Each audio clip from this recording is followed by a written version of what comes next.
So that is decoding the infamous caste system. आपको जैसे शब्द सुना ही होगा, इनफेमस मतलब जनरली लोग उसको मानते हैं कि ये बहुत ही गलत है।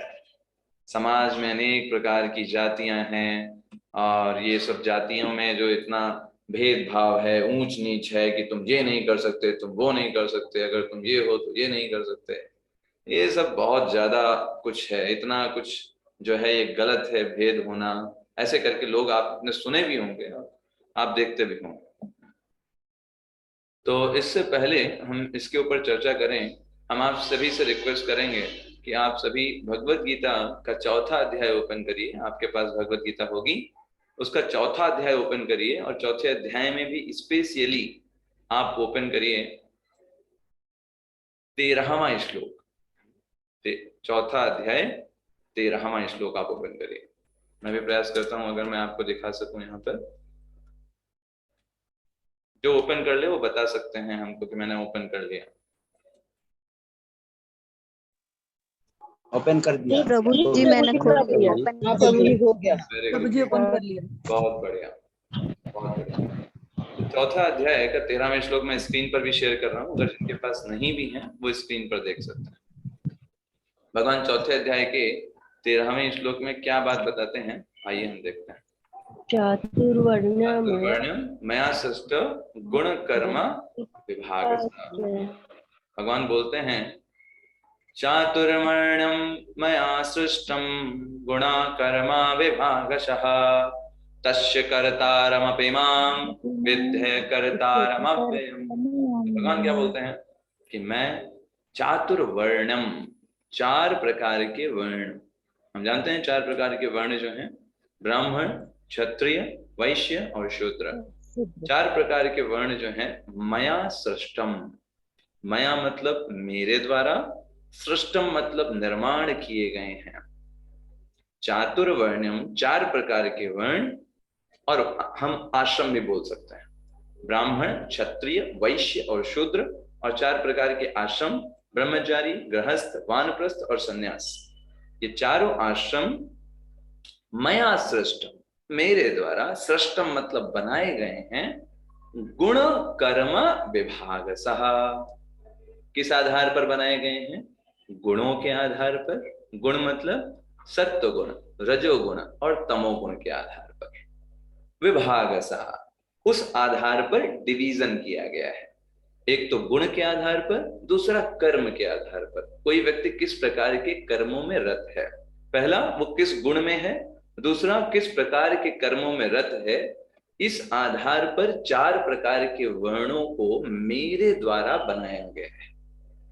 तो जैसे ही कोई व्यक्ति बोलते हैं कि ये गलत है, ये नहीं होना चाहिए, इसका मतलब वो डायरेक्ट भगवान की बात, भगवान के द्वारा बनाए गए सिस्टम को ही दोष दे रहे हैं। तो इसलिए भगवान क्या बोलते हैं, मेरे द्वारा बनाया गया है। भगवान ने देखिए ये नहीं बोला जन्म विभाग सा, भगवान ने ये क्या बोला, क्या इसमें कि जन्म के आधार पर डिवीजन किया गया है, कि ब्राह्मण के यहाँ ब्राह्मण ही होगा, शूद्र के यहाँ शूद्र ही होगा ना। भगवान ने कहा उसका क्या गुण है, कर्म विभागश, दूसरा उसका क्या है, कर्म, गुण और कर्म। यस, ये दो चीजें उन्होंने बोला। ये चीज हमको बहुत इंपॉर्टेंट है। और भगवान आगे क्या बोले, तस्य कर्तारमपि मां, मतलब क्या, तस्य कर्तारमपि मां मतलब भगवान ने कहा देखो भले मैंने ये सिस्टम बनाया है, बट मैं इससे पूरी तरीके से परे हूं। ऐसा नहीं है कि भगवान को, भगवान ने बोला भगवान भी देखो, भगवान राम है, भगवान क्षत्रिय हो गए, क्षत्रिय कुल में जन्म लिए तो इसलिए भगवान क्षत्रिय है। भगवान क्षत्रिय ब्राह्मण शूद्र नहीं होते, भगवान भगवान है, उनका इससे कोई प्रभाव नहीं पड़ता। ये जो वर्ण बने हुए हैं ये गुणों के आधार पर बने हुए हैं। कोई व्यक्ति किस गुण में है उस आधार पर इनको निर्माण किया गया है। जैसे ब्राह्मण मतलब वो व्यक्ति, जो व्यक्ति सत्व गुण में रहता है, जिसके कर्म जो हैं शुद्ध रहते हैं, शांत रहता है, सरल स्वभाव का होता है, ऐसा व्यक्ति जो है वो ब्राह्मण होता है। क्षत्रिय मतलब जो रजोगुण को प्रतिनिधित्व करता है, जो शासन करे दूसरों पर, है ना, शासन करे, क्षत्रिय। छत मतलब जो विक्षिप्त चीजें हैं या जो चोटिल व्यक्ति है। त्रिय मतलब रक्षा करे, किसी को अगर कोई तकलीफ है उससे बचाए, जिसके अंदर ये स्वभाव हो, जो इस गुण में रहता हो, रजोगुण, वो क्षत्रिय है। वैश्य मतलब जो रजोगुण और तमोगुण में मिक्स हो, रजोगुण और तमोगुण का मिक्सचर, वो वैश्य कहलाता है। और शूद्र मतलब जो तमोगुण में रहता है, पूरी तरीके से डिपेंडेंट रहता है दूसरे पर, वो शूद्र कहलाता है। तो भगवान यहाँ पर श्री प्रभुपाद जी बहुत सुंदर तात्पर्य लिखते हैं कि भगवान ने ही सारी चीजों को बनाया है, और भगवान में ही सारी चीजें सृष्टि के विनाश के बाद उनमें विलुप्त हो जाती हैं। तो जो चार भगवान ने ऑर्डर बनाए हैं, इन्हीं को ही समाज में अलग अलग चीजें से बोला जाता है। जैसे ब्राह्मण है, तो अभी आजकल के समाज में लोग क्या बोलते हैं ब्राह्मणों को? कहते हैं कि आप किसी कंपनी में जाएंगे तो वहां उनको रिसर्च एंड डेवलपमेंट के ऑफिसर्स बोला जाता है। और वही रिसर्च एंड डेवलपमेंट मतलब जो ये व्यक्ति सोचता है कि कंपनी को कैसे आगे बढ़ाया जाए, कैसे कंपनी में नई नई चीजों को ऐड किया जा सकता है, यही यही वो है ना। किसी कंपनी में जाइए तो कोई ना कोई आपको वहां पर एडमिनिस्ट्रेटिव मिलेगा ही, मतलब जो सारा मैनेज करेगा कि भाई किस व्यक्ति को कौन सी जॉब देनी है, क्या काम कराना है। ये क्या है? ये क्षत्रिय है। क्षत्रिय का यही काम है, शासन करना, है ना, मदद करना। अगर कोई शोषण हो रहा है कहीं पर किसी को, मैनेजर है वो, वही क्षत्रिय का कार्य कर रहे हैं। ऐसे ही वैश्य मतलब जो व्यक्ति वाणिज्य विभाग में जो देखता है भाई किसको कितना वेतन देना है, पैसों का सब मैनेजमेंट देखता है, वो कौन है? वही वैश्य है। और शूद्र मतलब जो व्यक्ति जो है जॉब कर रहा है, उनके अंडर में है, लेबर की तरह कार्य कर रहा है, पैसे वेतन ले रहा है, वो शूद्र है। तो बताइए, आज के सिस्टम में ये सब चारों वर्ण एग्जिस्ट करते हैं, ठीक है, आपने नाम उनको दूसरा दे दिया, you are saying something else. आप कह रहे हो कि भाई मैनेजर, हम बोलते हैं क्षत्रिय। आप बोलते हो लेबरर, हम बोलते हैं शूद्र। आप बोलते हो कि भाई ये व्यक्ति जो है पूंजी देखता है, हम कहते हैं वैश्य। तो आपने बस क्या किया, आपने उनको नाम दूसरा दे करके अपने को मॉडर्न बता रहा है कि हम मॉडर्न हैं और आपके यहाँ भेद होता है। तो देखिए, भेद हमेशा रहेगा कार्यों के आधार पर, गुण कर्म विभाग हमेशा रहेगा। कभी भी आप इक्वल नहीं कर सकते चीजों को। जैसे आप एक सोचिए, एक प्रधानमंत्री जा रहा है ना, और एक सामान्य व्यक्ति जा रहा है ना। अब कोई व्यक्ति बोले अरे प्रधानमंत्री को जेट प्लस सिक्योरिटी देने की क्या जरूरत है? हम सभी प्रधानमंत्री भी नागरिक है, हम भी नागरिक है, क्या जरूरत है उसको जेट प्लस सिक्योरिटी देने की? अरे भाई, वो जो कार्य कर रहा है वो इम्पोर्टेंट है और उसका रहना इम्पोर्टेंट है, इसलिए उसको जेट प्लस सिक्योरिटी। आप भी कार्य कर रहे हैं, आप भी इम्पोर्टेंट हैं, लेकिन आपको उतनी सुरक्षा की आवश्यकता नहीं है, क्योंकि वो इस पद पर है जहां पर उसको अनेक प्रकार के नुकसान किए जा सकते हैं, इसलिए उसको आवश्यकता है, इसलिए उसको दिया जा रहा है। अब कोई बोले ये तो गलत बात है, ये तो यहाँ पे पक्षपात हो रहा है, ये तो इनको ज्यादा प्रायोरिटी दी जा रही है। ज्यादा प्रायोरिटी की बात नहीं है, कॉमन सेंस की कमी है, कॉमन सेंस की कमी है ना।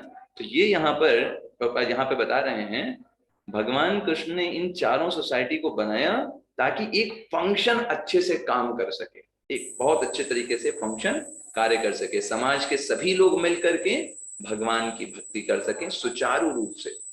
देखिए, वर्ण और आश्रम का एक ही पर्पस है, भगवान की भक्ति अच्छे से हो सके। अगर भगवान की भक्ति अच्छे से नहीं हो रही है, आप बहुत अच्छे ब्राह्मण हैं, बहुत अच्छे क्षत्रिय हैं, बहुत अच्छे वैश्य हैं, क्या करेंगे उसका आप? क्योंकि पैदा तो अगले जन्म में आपको पशु होकर होना ही है। क्योंकि मनुष्य जीवन अच्छा ब्राह्मण, अच्छा क्षत्रिय, अच्छा वैश्य, अच्छा शूद्र बनने के लिए नहीं है, मनुष्य जन्म भगवान की भक्ति प्राप्त करने के लिए। तो ये जो वर्ण और आश्रम है, ये एक प्लेटफॉर्म की तरह कार्य करता है। जैसे मान लीजिए आपको फ्लाइट पकड़नी है, तो फ्लाइट पकड़ने के लिए आपको एयरपोर्ट पे जाना पड़ेगा, वहां से फ्लाइट पकड़ेंगे। अब आप अपने घर के छत से तो फ्लाइट नहीं पकड़ सकते। क्या आपने एरोप्लेन जा रहा था, उसको कहा भैया थोड़ा नीचे आ जाओ, एक सीढ़ी डाल दो, हम उससे चढ़ जाएंगे? तो वैसा हम नहीं कर सकते। ठीक है, ऐसे ही भगवान की भक्ति सुचारू रूप से हो, हम बहुत ही शांति से और बहुत ही कामली भगवान की भक्ति कर सकें, इसलिए हमें वर्ण आश्रम व्यवस्था को फॉलो करना चाहिए। किस लिए? भगवान की भक्ति करने के लिए। ना कि वर्ण और आश्रम में इतना ही उलझ जाएं कि भाई हम तो बहुत अच्छे ब्रह्मचारी बनेंगे, बहुत अच्छे गृहस्थ बनेंगे, इतना ज्यादा उलझ जाएं कि यही भूल गए कि करने क्या गए थे, भगवान की भक्ति करने गए थे या वर्ण आश्रम में ही। मतलब क्या है, इतना ज्यादा इंडल्ज हो गए, प्लेटफॉर्म पे, एयरपोर्ट पे गए, टर्मिनल 1 टर्मिनल 2 कहाँ पर है और ऐसे खड़े होना है, ऐसे चढ़ना है, ऐसे सीढ़ी पे चढ़ना है, इतना ज्यादा उन सब में उलझ गए कि यही भूल गए कि एरोप्लेन भी पकड़ना है, और टाइम निकल गया। तो हमारा मेन पर्पस है फ्लाइट पकड़ना, या फिर यूं बोले आध्यात्मिक जगत जाना। तो आध्यात्मिक जगत जाने के लिए जो वर्ण और आश्रम है, हमको एक प्लेटफॉर्म देते हैं इस संसार में। कि हम बहुत ही शांति के साथ भगवान की भक्ति कर सकते हैं अगर हम उसको फॉलो करेंगे, क्योंकि भगवान के द्वारा बनाया गया सिस्टम है।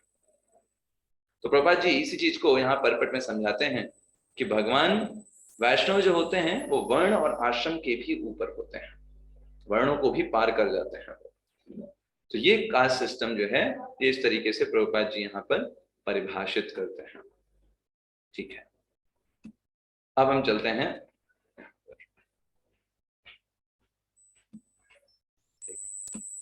तो अभी आपको क्या दिखाई दे रहा है स्क्रीन पर? यस, ताला भगवान कृष्ण और उनके भक्त, हमारे भक्त है, करेक्ट है ना। तो हम लोग डिकोड करेंगे इस इनफेमस कास्ट सिस्टम को, कैसे कास्ट सिस्टम है और कैसे ये अच्छे से हम इसको यूज करके अपनी भक्ति में और अच्छे से प्रगति कर सकते हैं। गुड। तो ये हमने अभी श्लोक का पढ़ा। चातुर्वर्णम या षष्ठम गुणाकर्मा विभागशः तस्य कर्तारमपि माम विद्ये अकर्तव्य अव्ययम। मेरे ऊपर इसका कोई प्रभाव नहीं पड़ता, ऐसा भगवान बोलते हैं। ओके, तो पहला क्वेश्चन है भाई, ये जाति व्यवस्था को गलत तरीके से किसने बोया, है ना। एक क्वेश्चन आता है भाई, हम देखते हैं आजकल इतना सब लोग इतना भेदभाव करते हैं इतने प्रकार से, क्यों इसको गलत तरीके से समझा गया? तो हुआ क्या, ये सिस्टम इतना स्ट्रांग था, सब लोग इतने ज्यादा पायस थे। आपको पता होगा जब लॉर्ड मैकाले आया था भारत में तो उसने एक पत्र लिखा था कि भारत में सब कुछ इतना सुव्यवस्थित है, लोग इतने सेल्फ डिपेंडेंट हैं, उनको किसी की जरूरत ही नहीं है, और हम लोग कभी भी ऐसे देश पर शासन कर ही नहीं सकते, क्योंकि आप उस देश पर शासन कर सकते हो जहां पर लोग डिपेंडेंट हो किसी चीज पे, तो आप वो चीज छीन लो तो वो लोग आपके पीछे पीछे आएंगे। लेकिन यहाँ पर लोग इतने ज्यादा इंडिपेंडेंट हैं, इतने ज्यादा सब अपने पर ही सेल्फ डिपेंडेंट हैं, अपनी खेती करते हैं, अपने गुरुकुल हैं, अपने बच्चों को अपनी वैदिक शिक्षा पढ़ाते हैं, कोई डिपेंडेंसी दूसरे पर है ही नहीं। तो क्या किया जाए?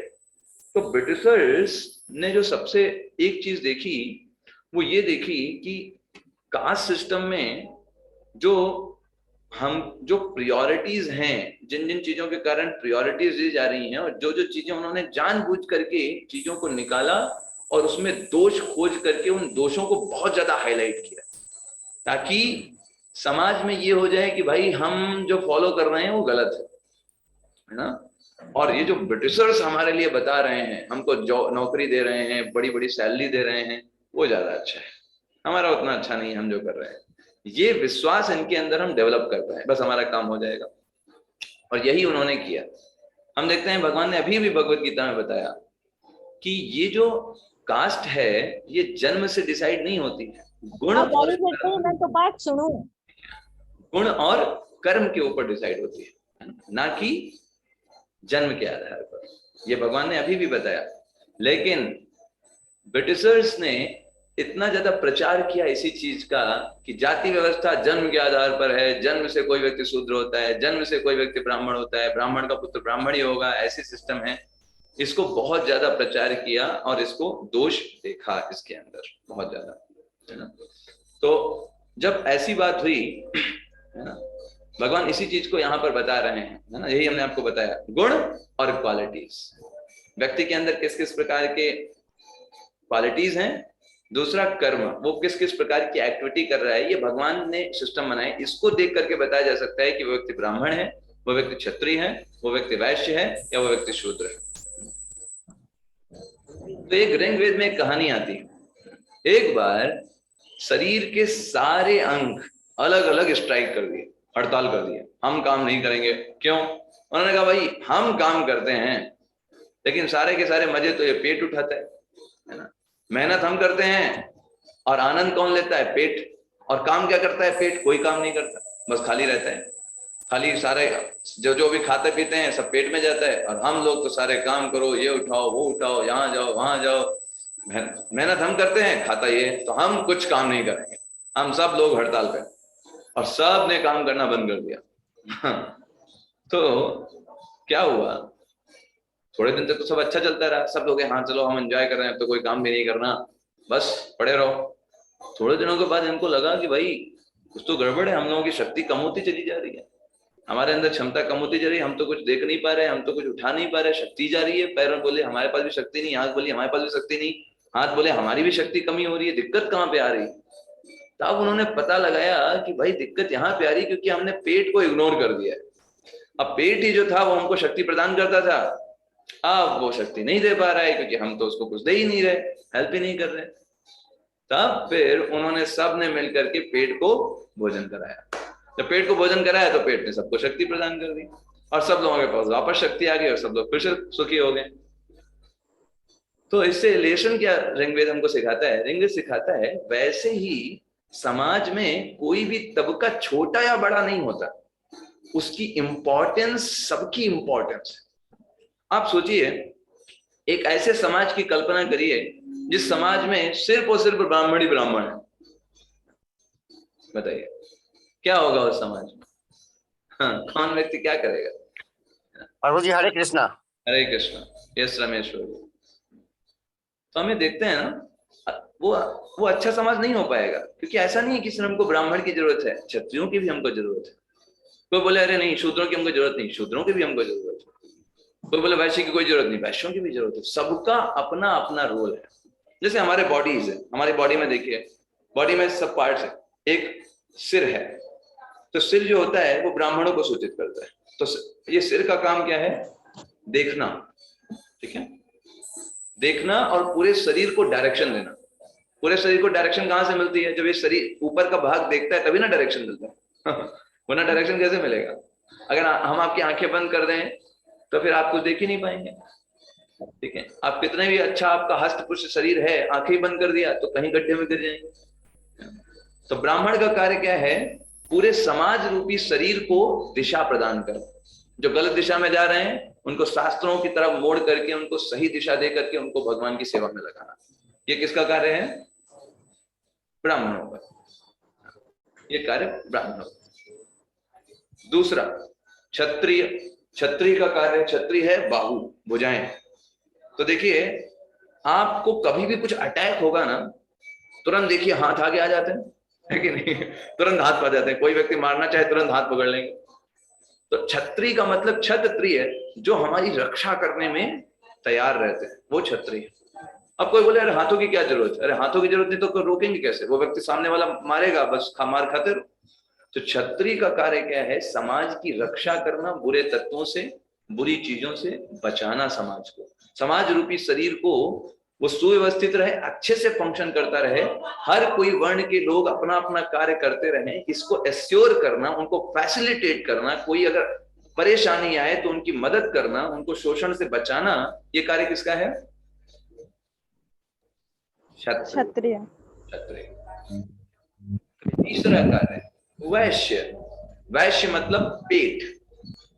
पेट का कार्य क्या है? समाज रूपी शरीर में पेट का कार्य क्या है? कि समाज में जो भी चीजें आ रही हैं, जैसे अन्न उपार्जन करना, गो पालन करना, है ना, व्यापार करना, धन संचय करें और उसको समस्त जगहों पर दें। राजा चाहे कितना भी अच्छा क्यों ना हो, ब्राह्मण चाहे जितने भी अच्छे क्यों ना हो, अगर उनको खाने को नहीं मिलेगा तो कितने दिन जीवित रहेंगे? तो वैश्य का काम है अन्नोपार्जन करना, गायों की रक्षा करना, उनका पालन करना और व्यापार करके धन संचय करके भगवान की सेवा में लगाना, ताकि भगवान के लिए बहुत सुंदर सुंदर मंदिर बनाए जा सकें, बहुत बड़े बड़े फंक्शन हो भगवान की सेवा में, जन्माष्टमी में बहुत अच्छे अच्छे फंक्शन हो। ये किसका कार्य है? पेट का। वैश्य। यस, वैश्य। अगर वो भगवान की सेवा में नहीं लगाएगा तो वही धन उसको देगा। तो ये वैश्य का।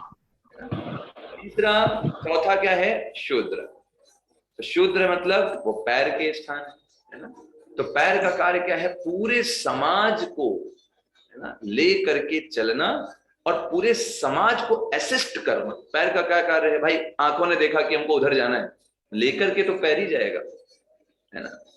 तो इन तीनों लोगों को, चाहे ब्राह्मण हो या क्षत्रिय हो या फिर वो वैश्य हो, इन तीनों लोगों की मदद करना अपनी शक्ति के द्वारा। शूद्र के पास पावर क्या है? उसकी शक्ति, उसके पास शरीर में बल होता है, तो उस बल के द्वारा वो इन तीनों लोगों को मदद करता है। ये कार्य क्षत्रिय का है, ये कार्य शूद्र का है, ये शूद्र का कार्य है। बहुत स्पष्ट है।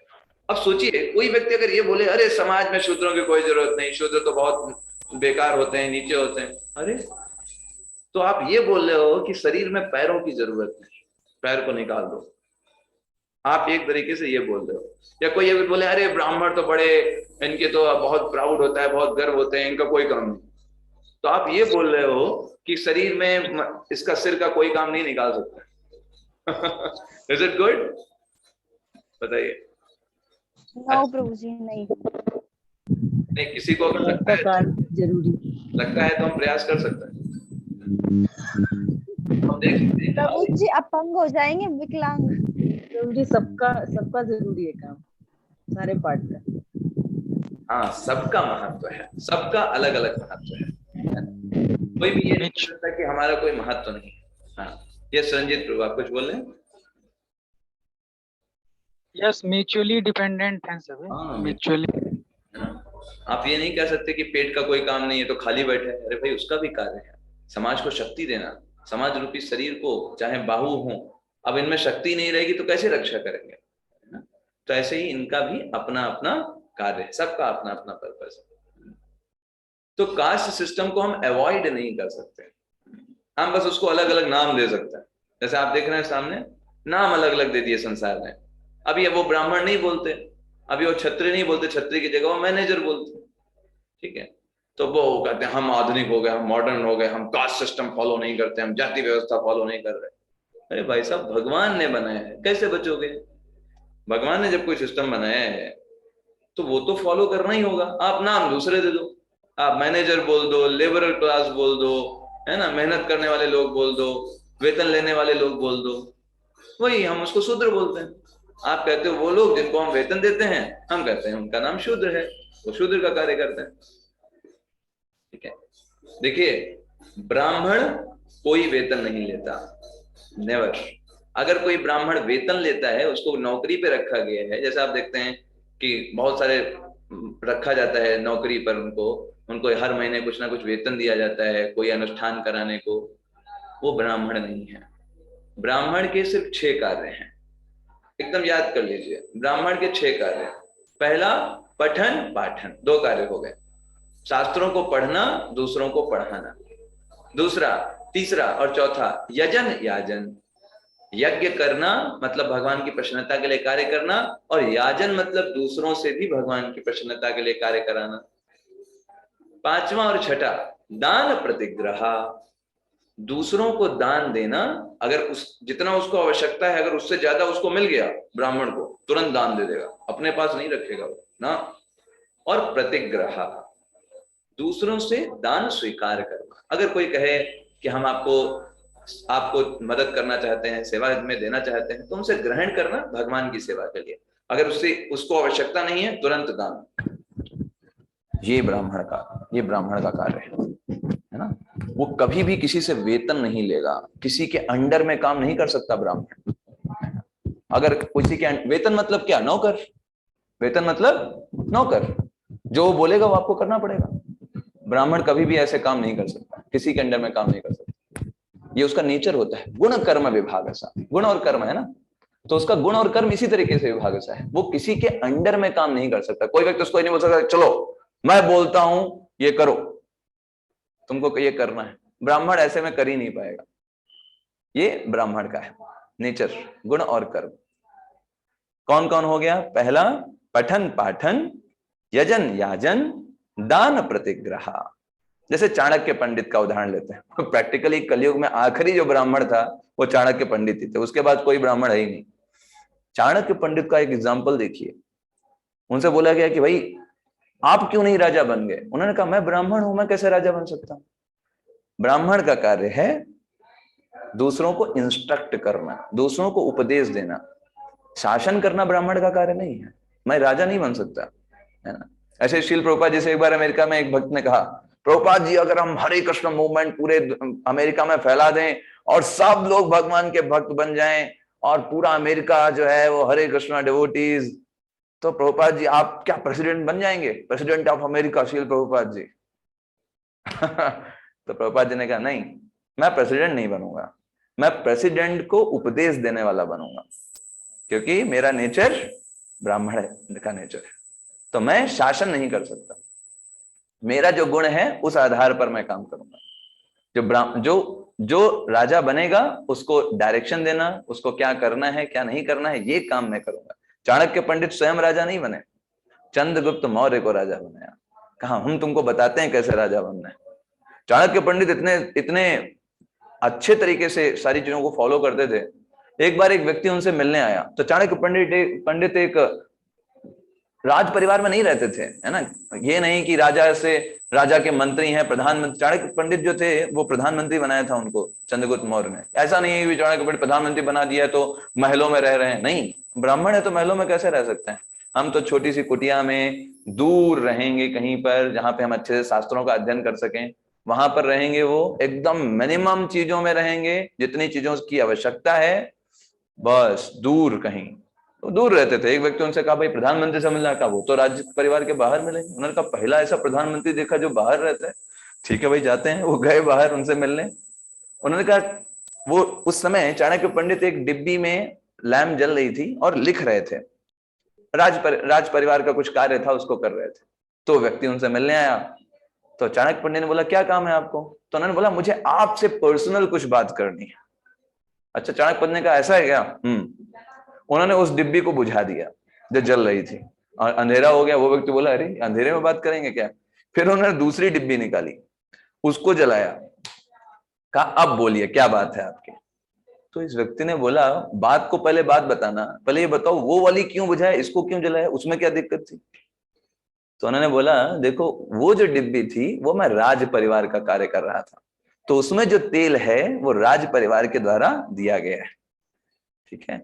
और ये तुमने बोला कि मुझे पर्सनली बात करनी है, तो ये मुझे जो दान के द्वारा जो चीजें मिलती हैं उसका प्रयोग मैं इस डिब्बी का तेल मैं लाया हूं, इसका प्रयोग इसके लिए कर रहा हूं, ठीक है। ये मेरे पर्पस के लिए, इसलिए मैंने उसको बुझा दिया। मैं राज परिवार की चीजों की चीज अपने पर्पस के लिए नहीं यूज कर सकता, दैट इज थिंग।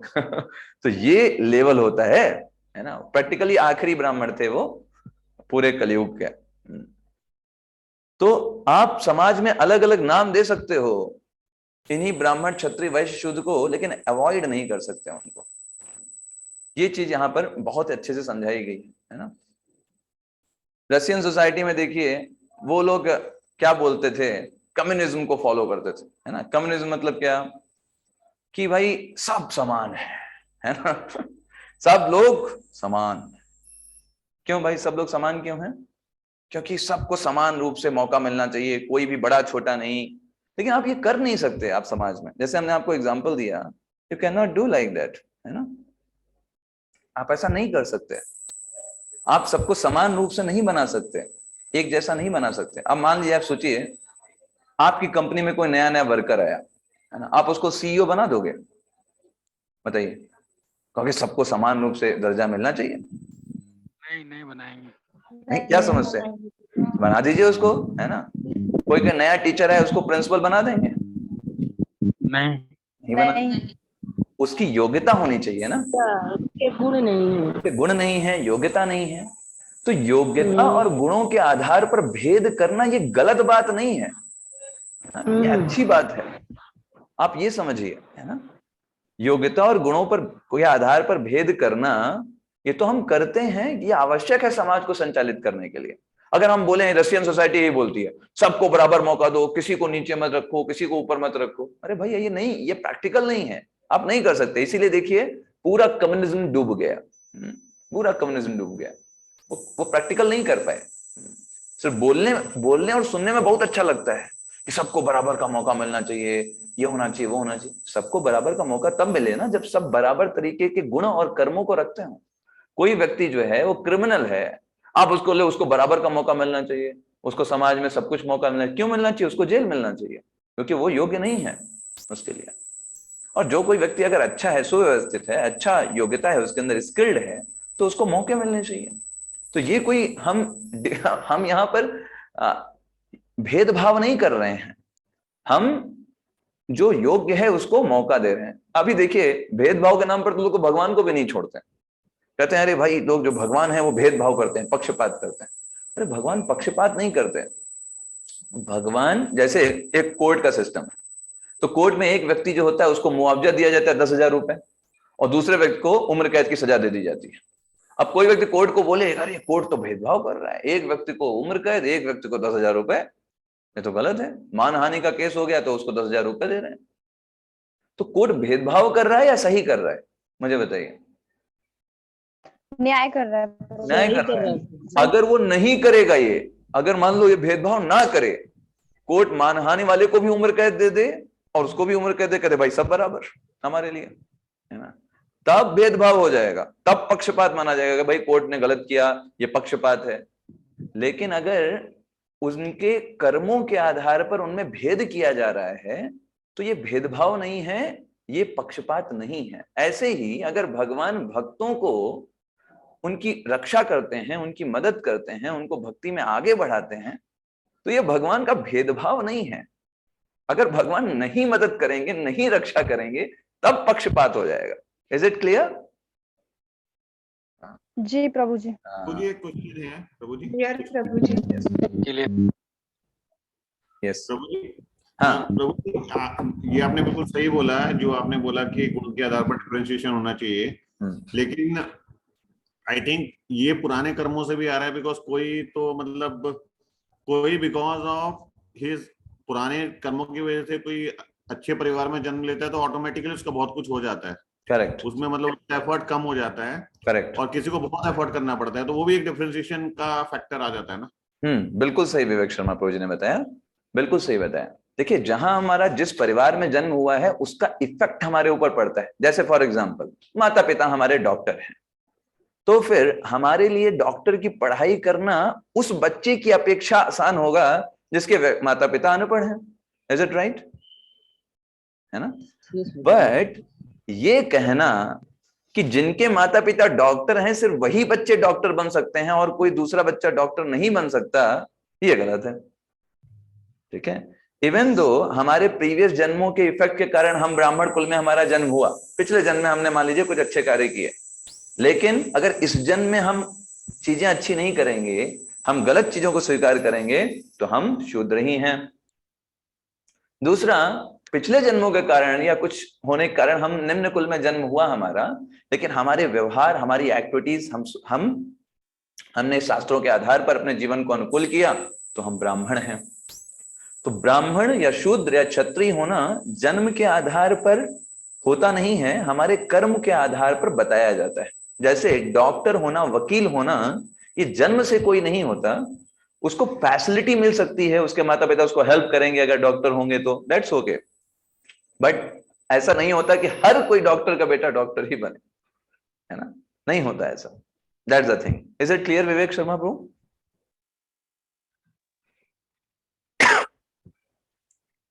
हाँ जी प्रभु जी, जी प्रभु जी, जी प्रभु। Okay okay. तो वर्ण आश्रम की आवश्यकता क्यों है? कभी कभी लोग बोलते हैं जरूरत ही क्या है यार, ये सब वर्ण आश्रम, इतने सारे ब्राह्मण क्षत्रिय वैश्य शूद्र बनाने की, हटाओ इन सबको, है ना, बस जिसका जो मन है वो करे, है ना? नहीं, आप देखिए हर एक व्यक्ति का एक पर्टिकुलर नेचर होता है जिसको बोलते हैं साइकोफिजिकल नेचर। साइकोफिजिकल नेचर मतलब कैसा होता है? उस व्यक्ति का वो स्वभाव ऐसा होगा, अगर वो काम वो करेगा बहुत अच्छे से कर लेगा, है ना, वो उसमें एक्सपर्ट रहेगा, और बाकी चीजों में एक्सपर्ट नहीं रहेगा। जैसे एक क्लास का एग्जांपल लीजिए। जैसे आप कोई टीचर पढ़ाने जाता है क्लास में, कुछ बच्चे होते हैं जो टीचर बोलेगा तुरंत नोट डाउन, नोट्स बनाएंगे, टीचर से पूछेंगे सर बताइए आपने वो पिछला वाला बोला, हम थोड़ा ध्यान नहीं दे पाए, थोड़ा सर दोबारा बता देंगे क्या, दोबारा से वो बात। तो वो एक्टिव रहता है बहुत। नेचर क्या है? ब्राह्मण नेचर, है ना, बहुत ज्यादा वो टैलेंटेड, एकेडमिक्स बहुत हाई रहेंगे। उसी क्लास में एक बच्चा बैठा रहेगा जो बहुत हष्ट पुष्ट होगा, बहुत तगड़ा होगा, मतलब कुछ लड़ाई झगड़ा होगा उसमें वो सबसे आगे रहेगा, है ना, पढ़ाई लिखाई में भले ना अच्छा हो, लेकिन लड़ाई झगड़े में तो पक्का बोला जा सकता है भैया उसको बुला के लाओ, उसका जरूर हाथ होगा, है ना। ये कौन है? ये क्षत्रिय है। थोड़ा सा भी सह नहीं सकते, फिर कुछ हुआ तो उनका हाथ तो होना ही है।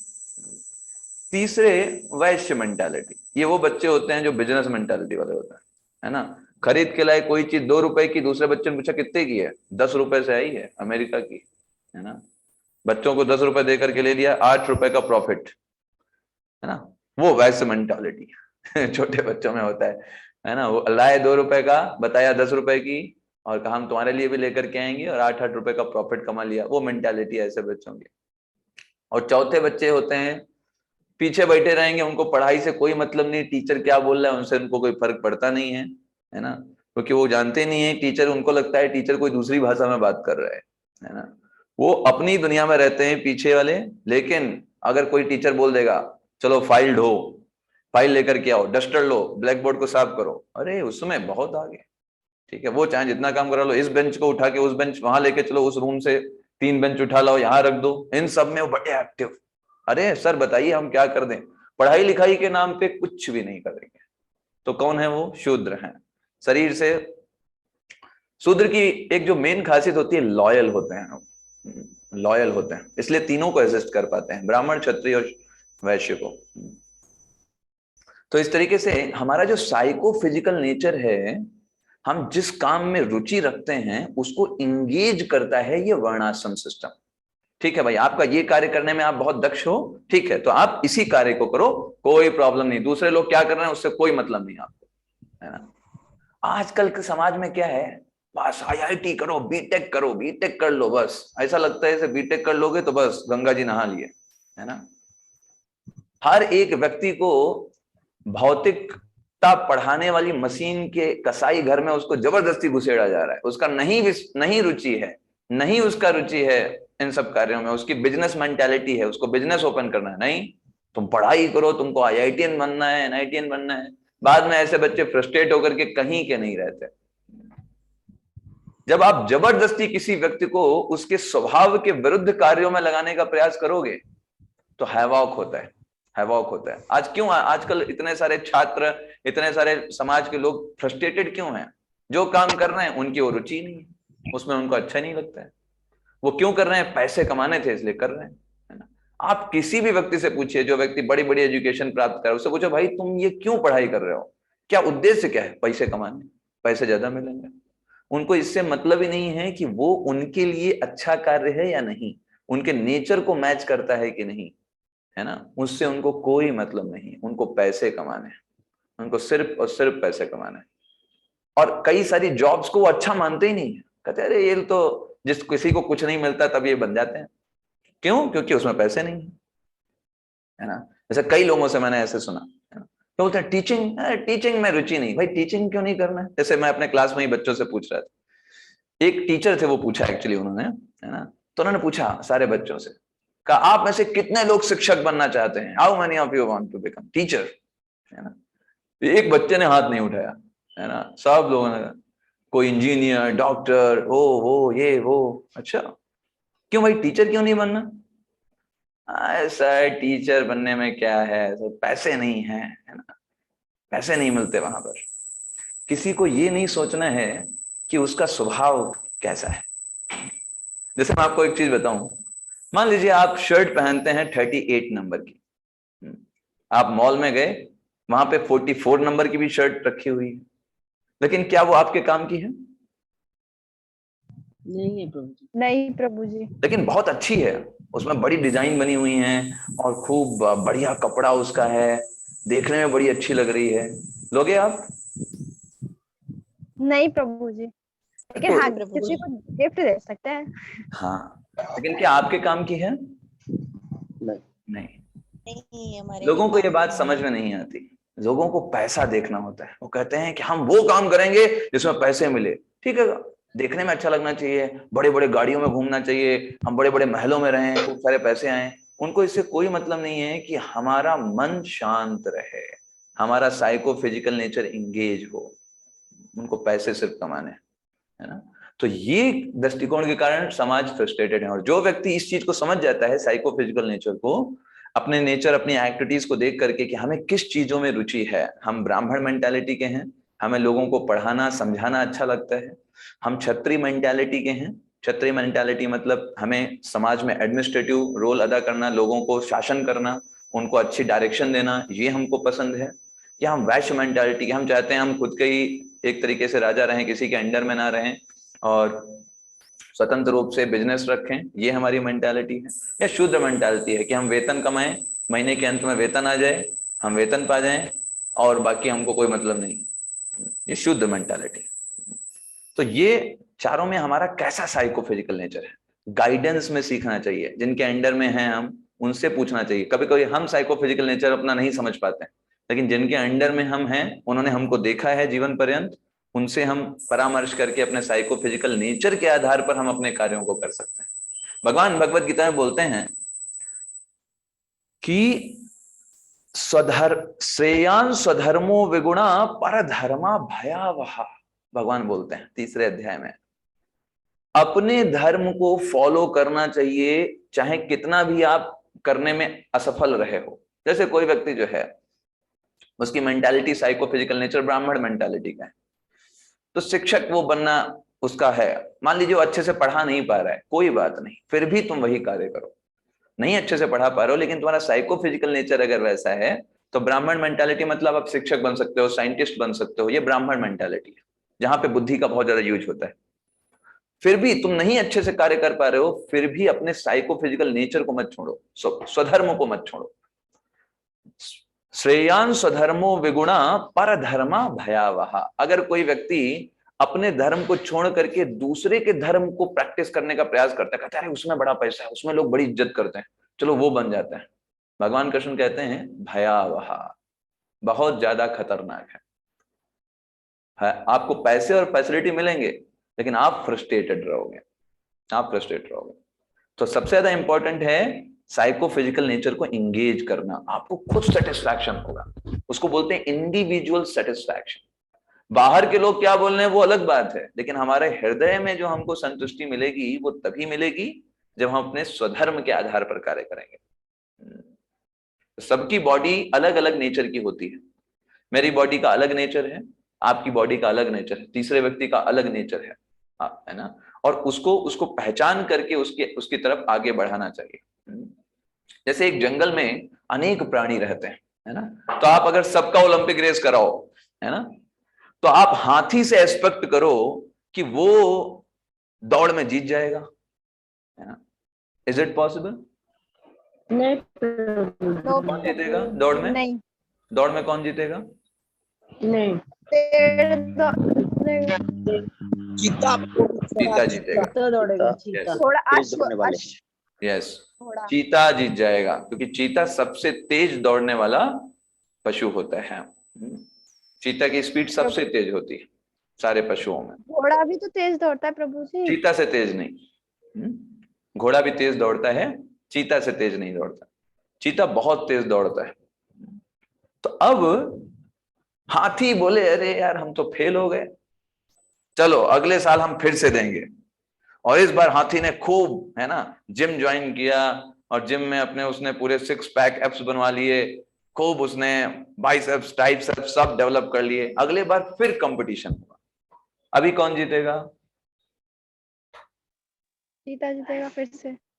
अभी भी हाथी नहीं जीतेगा प्रभु जी। अभी भी यस, अभी भी चीता ही जीतने वाला है। क्यों? क्योंकि उसका वो नेचर है भाई। चीता का ये नेचर है, उसकी बॉडी इस तरीके से फॉर्म हुई है, वो जीत जाएगा। हाथी चाहे जितना बना ले, जितना भी कर ले, वो चीता को नहीं हरा सकता। ठीक इसी प्रकार जब हमको ये समझ में आता है कि हम किस चीज में एक्सपर्ट हैं, हर एक व्यक्ति हर एक चीज में एक्सपर्ट नहीं हो सकता, ये हमको समझना होगा। हम सिर्फ दूसरों को देख के अरे ये व्यक्ति देखो कितना बढ़िया कर लेता है, अरे वो व्यक्ति कर लेता है, उसका स्वभाव है इसलिए वो कर पाता है। हमारा स्वभाव अलग है, हम दूसरे कार्य अच्छे से कर सकते हैं, है ना। अब पैर ये देख करके बोले अरे सर तो बड़ा अच्छा है, तो सबसे ऊपर है, सब चीजों को देखता है, दैट्स ओके, बट तुम भी इंपॉर्टेंट हो। तुम्हारा दूसरा स्वभाव है जो सर नहीं कर पाएगा। हाथ ये देख करके बोले कि अरे पैर जो हैं वो तो सबको पूरा भार ढो रहे हैं, मैं तो कुछ ढो नहीं रहा हूं, उसका अलग कार्य है, तुम्हारा अलग कार्य है।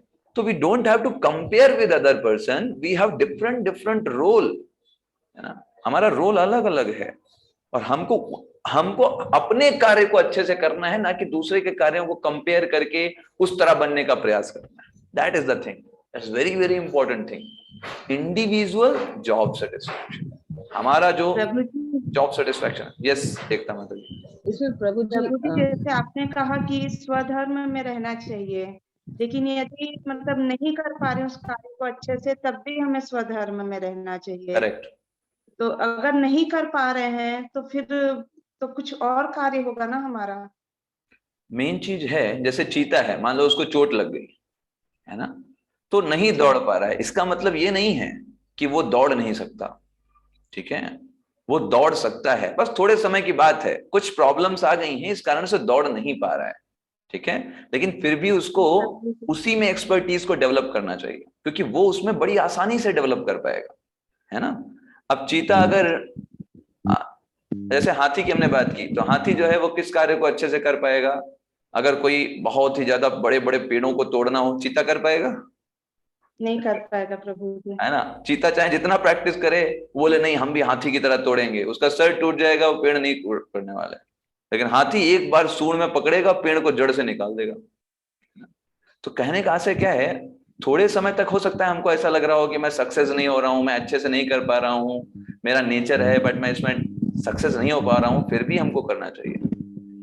एक्चुअली आप देखो भगवत गीता क्यों हुई, अर्जुन ने कहा मैं युद्ध नहीं करूंगा तो भगवान ने कहा क्यों नहीं युद्ध करोगे, तुम क्षत्रिय हो, है ना। अर्जुन ने बोला हम जा रहे हैं जंगल में जाकर के हम भिक्षा मांग लेंगे पर हम युद्ध नहीं करेंगे।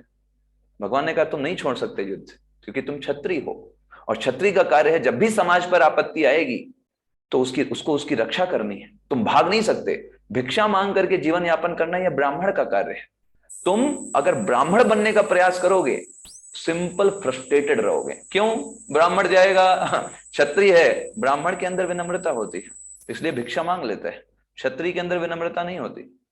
तो किसी ने कहा हम नहीं देंगे भिक्षा, ये तुरंत अर्जुन क्या करेंगे, तुरंत तीर निकाल करके उसको मार देंगे, क्योंकि तुम्हारा नेचर कैसा है, क्षत्रिय का है।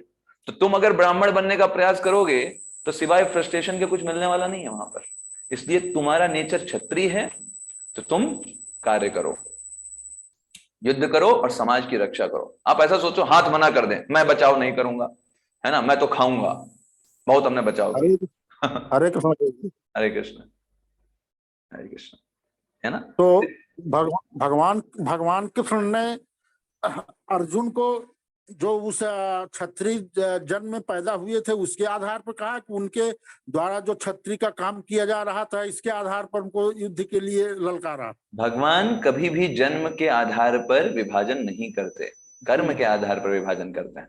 भगवान ने वो कहा भी और भगवान वो करते भी हैं, ठीक है। मतलब वो जो जिस कुल में जन्म लिए थे उसकी वजह से क्षत्रिय नहीं थे, बल्कि नहीं, क्षत्रिय बिल्कुल नहीं, कर रहे हैं। बिल्कुल नहीं, क्योंकि उनका कार्य, उनकी एक्टिविटीज, उनका साइकोफिजिकल नेचर वो सब क्षत्रियों के जैसा अनुकूल था, इसलिए उनको क्षत्रिय बोल रहे हैं, ठीक है।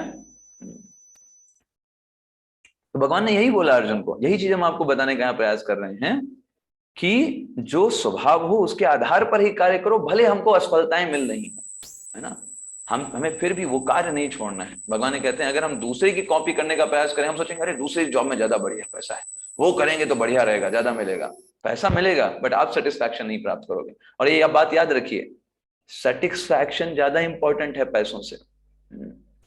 पैसे मिलना, शोहरत मिलना, ये सब चीजें जो हैं, ये आपको अगर सेटिस्फैक्शन नहीं दे पाई तो आप खुश नहीं रह पाओगे, इवन दो। तो सबसे बड़ा है हमें संतोष होना चाहिए, संतोष अपने कार्यों में करने में। और जब अपने कार्यों में संतोष क्यों चाहिए? कोई व्यक्ति बोले यार जरूरत क्या, हम तो भगवान की भक्ति करें, संतोष की क्या जरूरत है? बिल्कुल सही बात है, आपको कोई जरूरत नहीं, लेकिन क्या आप उस लेवल पर हो, वास्तव में आप भगवान की भक्ति कर रहे हो? और दूसरी चीज, भगवान की हमने क्या बोला, वर्ण आश्रम एक प्लेटफॉर्म देते हैं। जब आप अपने वर्ण के आधार पर कार्य करोगे, आप शांति में जीवन जियोगे, your mind will be very calm, आप शांत रहोगे, और जब शांत रहोगे भक्ति अच्छे से कर पाओगे। तो ये कार्य है प्लेटफॉर्म देने का। वर्णाश्रम ने प्लेटफॉर्म दिया और उस आधार पर फिर आपने भक्ति किया, दैट्स द थिंग। तो मेन कार्य है भक्ति, ये ठीक है। Maximum productivity, yes. अब कोई व्यक्ति अगर ब्राह्मण मेंटालिटी का है, वो व्यक्ति साइंटिस्ट बनेगा, वो व्यक्ति शिक्षक बनेगा, वो सोचिए कितना अच्छे से कार्य कर पाएगा, समाज को कितना ज्यादा वो मदद कर सकता है। कई सारे शिक्षकों को मैं देखता हूं ऐसे ही, वो कहते हैं अरे भाई अब कुछ नहीं मिला तो बन गए शिक्षक, है ना, कुछ कहीं हुआ नहीं तो बन गए। हम तो चाहते थे कि IAS PCS बने, मेहनत भी बहुत किया, अब नहीं हुआ सिलेक्शन तो क्या करें भाई, कर लिया। तो ऐसा व्यक्ति क्या बच्चों को पढ़ाएगा, है ना। जो व्यक्ति सिर्फ उसका उद्देश्य यही है कि वो इसलिए बन गया, मजबूरी में बन गया, तो उसका नेचर नहीं है। दूसरी चीज, या कोई व्यक्ति ऐसे ही आर्मी में चला गया, अब कोई जॉब नहीं मिली, चलो आर्मी में चलते हैं पैसों के लिए। अब उसका नेचर नहीं है उतना मेहनत करना, उतना लॉयल होना, नेचर नहीं है। वो वहां जाकर के भी क्या करेगा, वो पैसों के लिए बिक जाएगा। सोचिए समाज को कितना नुकसान पहुंचा सकते हैं, है ना। तो अगर साइकोफिजिकल नेचर को एंगेज ना ही करेंगे तो हमारा समाज भी उतना अच्छे से प्रोडक्टिव नहीं हो पाएगा। प्रोडक्टिव बनाना है तो जिसका जो साइकोफिजिकल नेचर है वो एंगेज करें, उसके आधार पर दें। वैदिक काल में ऐसा ही होता था, सब लोग अलग अलग आते थे। राजा का बच्चा भी गुरुकुल में पढ़ेगा बिल्कुल सामान्य बालकों की तरह, कोई डिफरेंस नहीं कि राजा का बच्चा है, not like that. Otherwise Shri Krishna और सुदामा दोस्त कैसे बनते? अगर वो राजा के बच्चों को अलग से ट्रीटमेंट मिलता तो श्री कृष्ण और सुदामा मित्र होते? कभी भी नहीं बन सकते थे, दोनों का लेवल अलग था। लेकिन गुरुकुल में सबको समान पढ़ाया जाता है, प्लस उनका एक सर्टेन एज के बाद, आफ्टर 5 years 6 years, सबका साइकोफिजिकल नेचर देख करके उनको सेवा में लगाया जाता है, ट्रेन किया जाता है ना। यस, जो मिनिमम ट्रेनिंग है वो सबको दी जाती है, जैसे सिंपल आर्ट चलाना और सिंपल तीर चलाना, ये सब चीजें सबको सिखाई जाती हैं। लेकिन जो व्यक्ति जैसे ज्यादा दक्ष है, जैसे अर्जुन जैसे हो गया, तो फिर उनको द्रोणाचार्य ने स्पेशल ट्रेनिंग दिया कि भाई ये क्षत्रिय धर्म का है, इसका साइकोफिजिकल नेचर क्षत्रिय है, तो उसको स्पेशल ट्रेनिंग प्रभु जी, और मिलिट्री में। यस प्रभु जी, हम हमारा साइकोफिजिकल नेचर कैसे समझ सकते हैं? अपने सीनियर्स से पूछ करके, जिनके अंडर में हम हैं, उनसे पूछ करके, अपनी आदतों के आधार पर, है ना, अपने पैशन के आधार पर, है ना।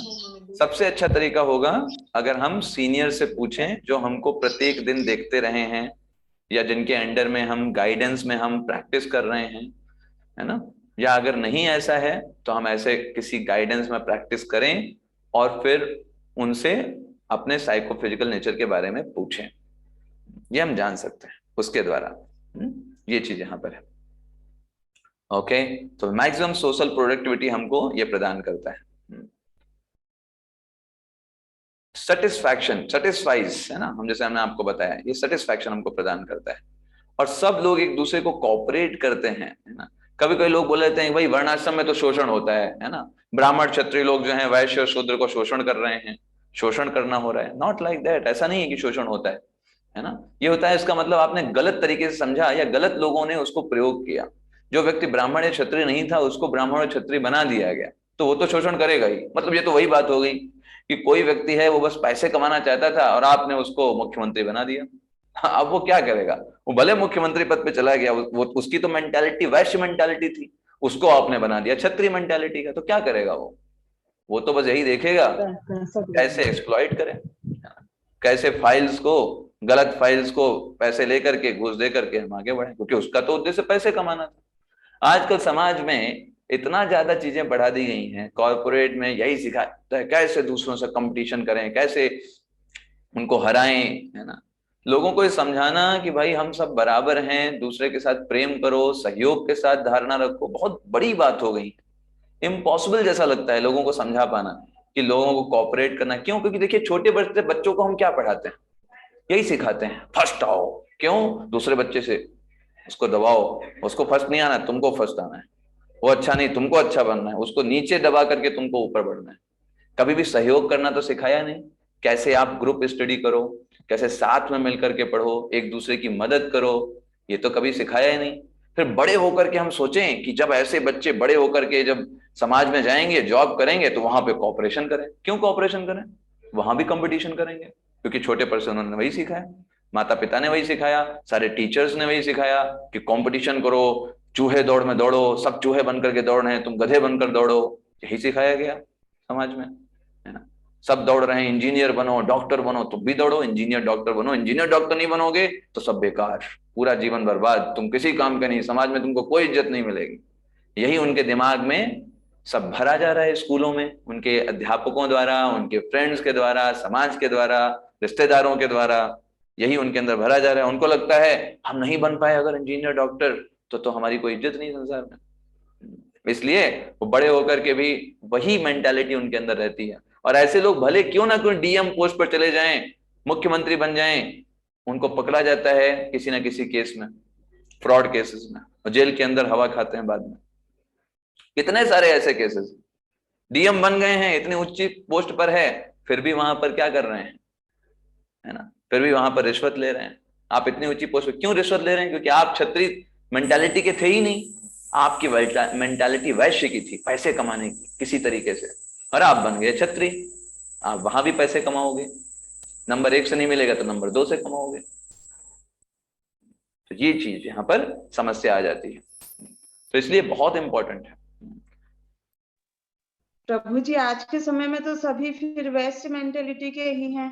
हाँ, क्योंकि वैसे ट्रेनिंग दी जा रही है ना। समस्या ये है, स्कूलों में, परिवार में, रिश्तेदारों के द्वारा यही ट्रेनिंग दी जा रही है कि कैसे आपको पैसे कमाने हैं इस संसार में। और इवन तो ये कहा जाए वैसे मेंटालिटी भी नहीं है। वैसे तो फिर भी वो व्यापारी होता है, वो व्यक्ति जो होता है वो गौ पालन करता है, कृषि करता है, उसके द्वारा गायों की रक्षा करता है, समाज में एक अच्छे डायरेक्शन में पैसे लगाता है।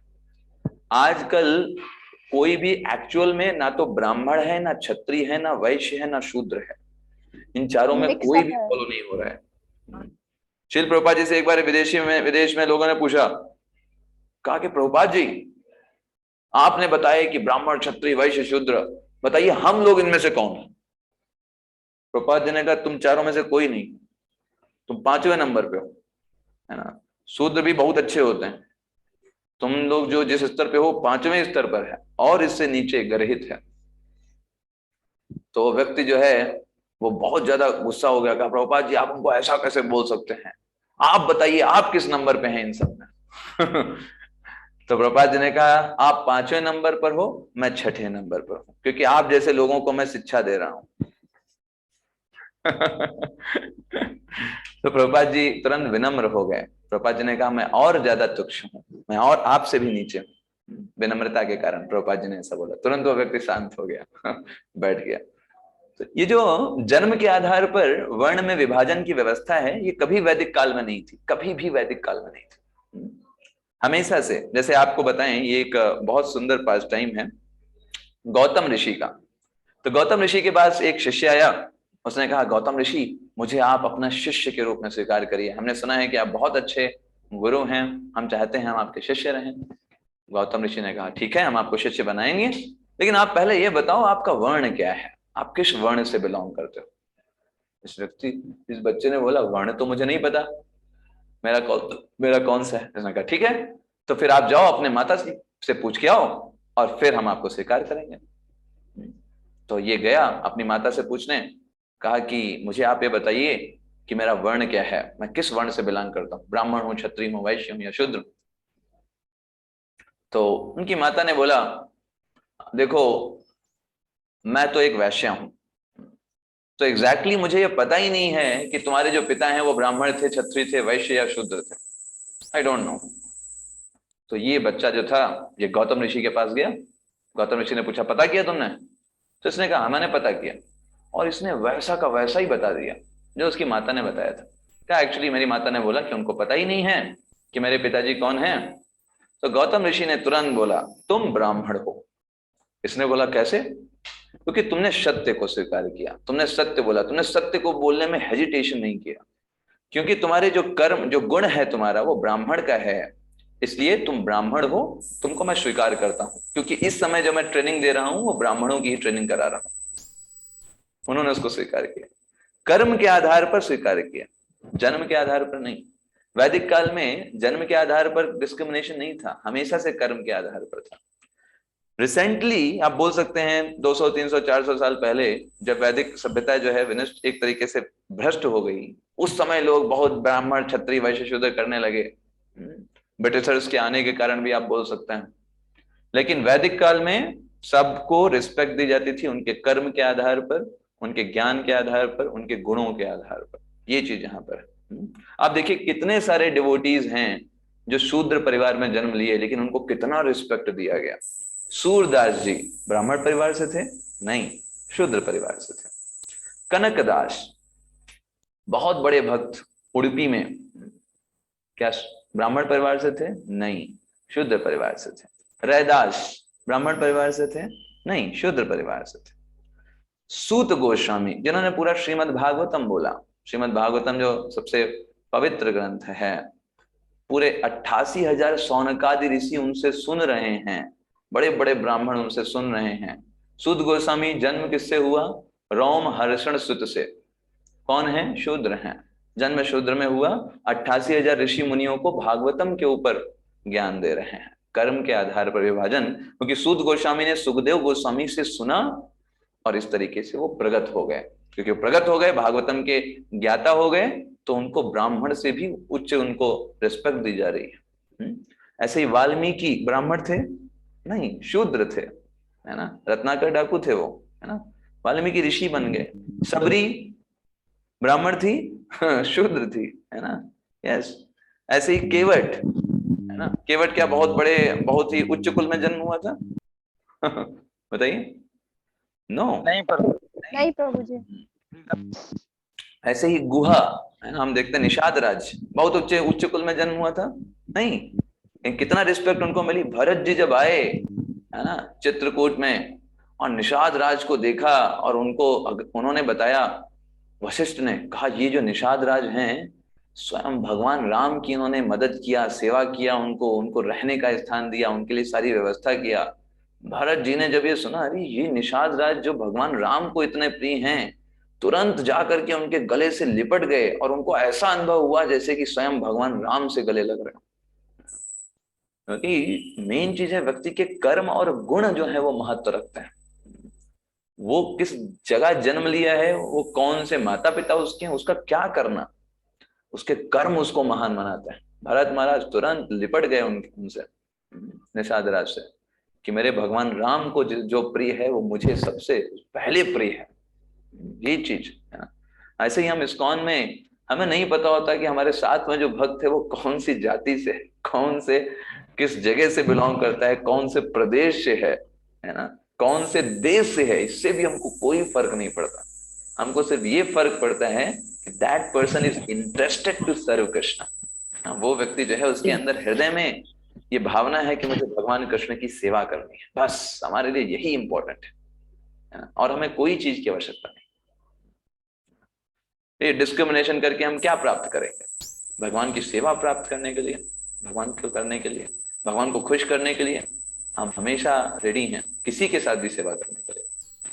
क्योंकि हम भगवान की सेवा हमारे लिए इंपॉर्टेंट है, ना कि कास्ट या कोई देश की नागरिकता, नॉट। तो ये कभी भी वैदिक नहीं था, ये चीज कभी भी वैदिक नहीं थी। आप देखेंगे हमारे शास्त्रों में श्लोक आता है, जन्मना जायते शूद्रा संस्कारात् भवेत् द्विजः वेद पाठनाथ भवेत् विप्रः ब्रह्मजानात् इति ब्राह्मण। तो क्या बताते हैं शास्त्र? जन्मना जायते शूद्रा, प्रत्येक व्यक्ति जन्म से शूद्र होता है, चाहे कहीं भी जन्म लिया हो। संस्कारात् भवेत् द्विजः, अगर उसको अच्छे से संस्कार दिए जाएं, उसको अच्छे से ट्रेनिंग दिया जाए, उसको दीक्षा दिया जाए, तब वो द्विज बनता है, द्विज।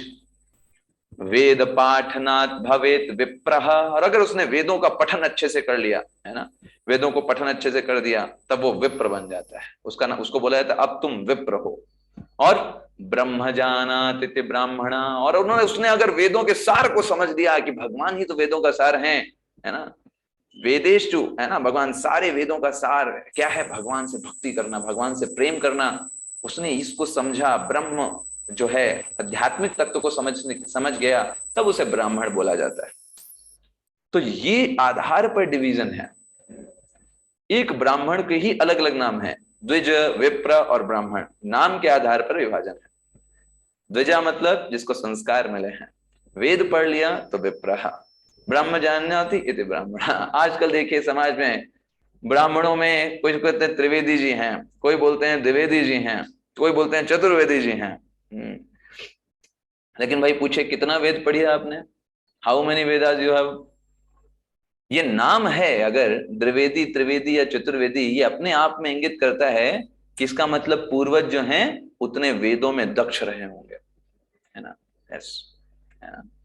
लेकिन आप अगर उन चीजों को इनहेरिट नहीं कर रहे हो, आपको विरासत मिली लेकिन आप विरासत का फायदा नहीं उठा रहे हो, तो आप वापस से उधर ही जा रहे हो। आप अगर शास्त्रों के अर्थों को नहीं समझने का प्रयास कर रहे हो, इवन दो आप ब्राह्मण परिवार में जन्म लिया लेकिन आप ब्राह्मण नहीं, दैट्स, ये शास्त्र हमको समझाते हैं, है ना। ये चीज बहुत इंपॉर्टेंट हमें समझने के लिए है, ये शास्त्र हमको इंगित करते हैं। अभी नहीं, शुभंकर क्लास करो। तो हमारे शास्त्र हमको बताते हैं दैवी वर्णाश्रम के बारे में। दैवी वर्णाश्रम का मतलब क्या होता है? आप देख रहे हैं सेंटर में कौन है? Who is in centre? भगवान कृष्ण। भगवान कृष्ण सेंटर में। ये चार लोग बैठे हुए हैं, एक तरफ देखिए ब्राह्मण है, एक तरफ क्षत्रिय है, एक तरफ वैश्य है, एक तरफ शूद्र है। ये चारों लोग हैं, लेकिन चारों लोगों के सेंटर में कौन है? Krishna, for the pleasure of Krishna, है ना। ये सब लोग अपना अपना कार्य कर रहे हैं भगवान की प्रसन्नता के लिए। ब्राह्मण वेदों का अध्ययन करते हैं और समस्त लोगों को ये समझाते हैं कैसे सारे वेदों का सार भगवान कृष्ण की भक्ति है। अगर आप वो कर रहे हैं तो सारी चीजों को आप प्राप्त कर सकते हो। समस्त वेदों का अध्ययन करके उसका निष्कर्ष हम तक पहुंचाते हैं, ये ब्राह्मण का कार्य है। तो ये कृष्ण की प्रसन्नता के लिए। क्षत्रिय का कार्य है कि भाई समाज के ये जो तीनों लोग हैं, ब्राह्मण, वैश्य और शूद्र, ये सभी लोग अपना काम अच्छे से करते रहें। कोई बाहर के लोग या आतंकी या कोई समाज में जो लोग बुरा चाहते हैं, ऐसे लोग इनको परेशान ना कर पाए, उनकी रक्षा करना, जरूरत पड़े तो युद्ध करने के लिए भी तैयार रहना, ये किसका कार्य है? क्षत्रियों का। क्षत्रिय। तो ये भी भगवान की प्रसन्नता के लिए, है ना, भगवान को प्रसन्न करने के लिए। इवन कभी कभी आप देखेंगे जो क्षत्रिय होते हैं वो भगवान राजा होते थे उड़ीसा में, जब भी जगन्नाथ जी की रथ यात्रा निकलती थी, स्वयं राजा आते थे और जगन्नाथ के रथ के सामने कहते थे मुझे झाड़ू दो, है ना, मैं झाड़ू लगाऊंगा रथ यात्रा के सामने। मैं सारे संसार को बताना चाहता हूँ कि सब लोग मुझको राजा मानते हैं, लेकिन मैं असली राजा नहीं हूँ। असली राजा कौन है? जगन्नाथ जी हैं। मैं तो सेवक हूँ। मुझे एक रोल दिया गया है कि भाई ठीक है, आप इतने लोगों को थोड़ा अच्छे से गाइड करो। तो उसके मन में ये भावना रहती थी कि भाई ये मेरी सेवा है लोगों को, ताकि लोगों को फैसिलिटेट करना, ताकि उनकी भक्ति में कोई कमी ना आए, कोई उनको रोके ना भक्ति करने से, है ना। तो संसार में जितने भी लोग नास्तिक लोग हैं वो आकर के परेशान ना कर पाए, या किसी तरीके की कोई व्यवधान ना आए सबको अपने कार्य करने में। ये क्षत्रिय का दायित्व है। और ऐसे ही वैश्य का दायित्व है कि भाई इतने लोग सब भगवान की भक्ति कर रहे हैं, राजा देखो कितना महत्वपूर्ण कार्य कर रहा है, ब्राह्मण समाज को डायरेक्शन दे रहे हैं, भगवान की तरफ मोड़ रहे हैं, तो उनके लिए अच्छे से अन्न की व्यवस्था हो, एकदम बढ़िया क्वालिटी का अन्न हो, बिना उसमें किसी प्रकार के इनऑर्गेनिक तत्वों का यूज करके, ताकि वो स्वस्थ रहें, उनका शरीर स्वस्थ रहे, वो एनर्जेटिक रहें, उनको एकदम बढ़िया गाय का दूध मिले बिना पानी मिला हुआ, और उन तक चीजें अच्छे तरीके से पहुंचे। ये वैश्य का दायित्व है, ताकि उनके अंदर शक्ति आए, और शक्ति आए तो भगवान की सेवा बहुत अच्छे से कर सके। अब भाई क्षत्रिय के अंदर ताकत ही नहीं है तो कैसे बचाएगा वो समाज को, है ना। ब्राह्मण के अंदर ताकत ही नहीं है, कैसे लोगों को समझाएगा भगवान के बारे में। उसको शुद्ध दूध नहीं मिल रहा है, तो जब दूध नहीं होगा तो उसके ब्रेन टिश्यूज कैसे डेवलप होंगे ताकि वो आध्यात्मिक तत्वों के ऊपर मंथन कर सके। तो ये कार्य किसका है? वैश्य का कार्य है। ये भी भगवान की प्रसन्नता के लिए। ऐसे ही शूद्र का कार्य है कि इन तीनों लोगों को जहां भी असिस्टेंट की जरूरत पड़े, मेहनत के कार्य की जरूरत पड़े, तो हम मदद करेंगे उस कार्य के लिए। हम उनकी सेवक के तौर पर उनकी मदद करेंगे, उनको हेल्प करेंगे, असिस्ट करेंगे, और इसमें अपने धन्य भाग्य मानेंगे, क्योंकि ये लोग तो भगवान की सेवा में लगे हुए हैं और इनको असिस्ट मैं कर पा रहा हूं, इनकी मैं मदद कर पा रहा हूं, ये और बड़ी सेवा हो जाती है। क्योंकि आध्यात्मिक जगत में भगवान की डायरेक्ट सेवा से ज्यादा उस व्यक्ति को क्रेडिट मिलता है जो उनके भक्तों की सेवा करता है। भगवान क्या बोलते हैं? मद भक्त्या पूजा अधिका। कोई व्यक्ति मेरी सेवा करता है, भगवान कहते हैं मुझे उतना पसंद नहीं। कोई व्यक्ति अगर मेरे भक्तों को प्रसन्न करता है वो मुझे ज्यादा प्रसन्न, वो मुझे ज्यादा अच्छा लगता है ना। कि भगवान अपने भक्तों से बहुत प्रेम करता है। तो इसीलिए ये जो शूद्र अपने आप को सोचते हैं कि मैं तो बड़ा भाग्यशाली हूं, मैं कोई डायरेक्ट सेवा नहीं कर पाया लेकिन मैं असिस्ट कर पा रहा हूं, ये मेरे भाग्य हैं, और इसको भगवान की प्रसन्नता के लिए वो करने का प्रयास करता है। तो इस तरीके से ये दैवी वर्णाश्रम है। लेकिन आजकल समाज में दैवी वर्णाश्रम नहीं है, आजकल समाज में आसुरी वर्णाश्रम। आसुरी वर्णाश्रम मतलब क्या? ब्राह्मण कौन है? जिसने जनेऊ पहन लिया वो ब्राह्मण है, ठीक है। वो 5 रुपए का 50 पैसे की वो जो धागा उसने डाल लिया तो ब्राह्मण बन गया। आप जाइए, टेम्पो चला रहे हैं तो कभी कभी इस्कॉन डिवोटीज जाते हैं तो टेम्पो ले देखेंगे, अरे है ना, आप आए, हम भी देखिए ब्राह्मण है, अपना जनेऊ निकालते हैं, देखिए हम भी तो ब्राह्मण है, आप भी ब्राह्मण का कार्य करें, हम भी ब्राह्मण।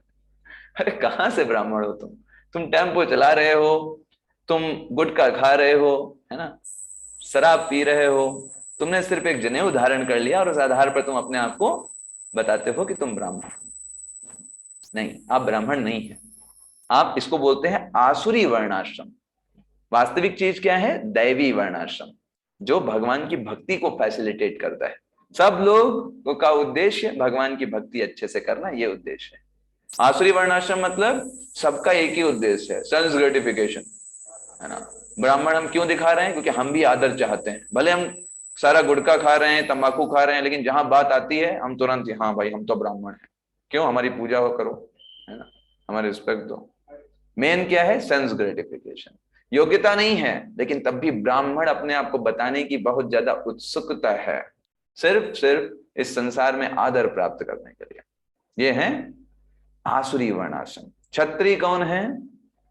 आजकल के नेता, जिनको बस एक ही चीज बचाना आता है, वो है अपनी कुर्सी, और कुर्सी तब तक नहीं छोड़ना चाहते जब तक मृत्यु आकर से उनसे छुड़वा ना ले।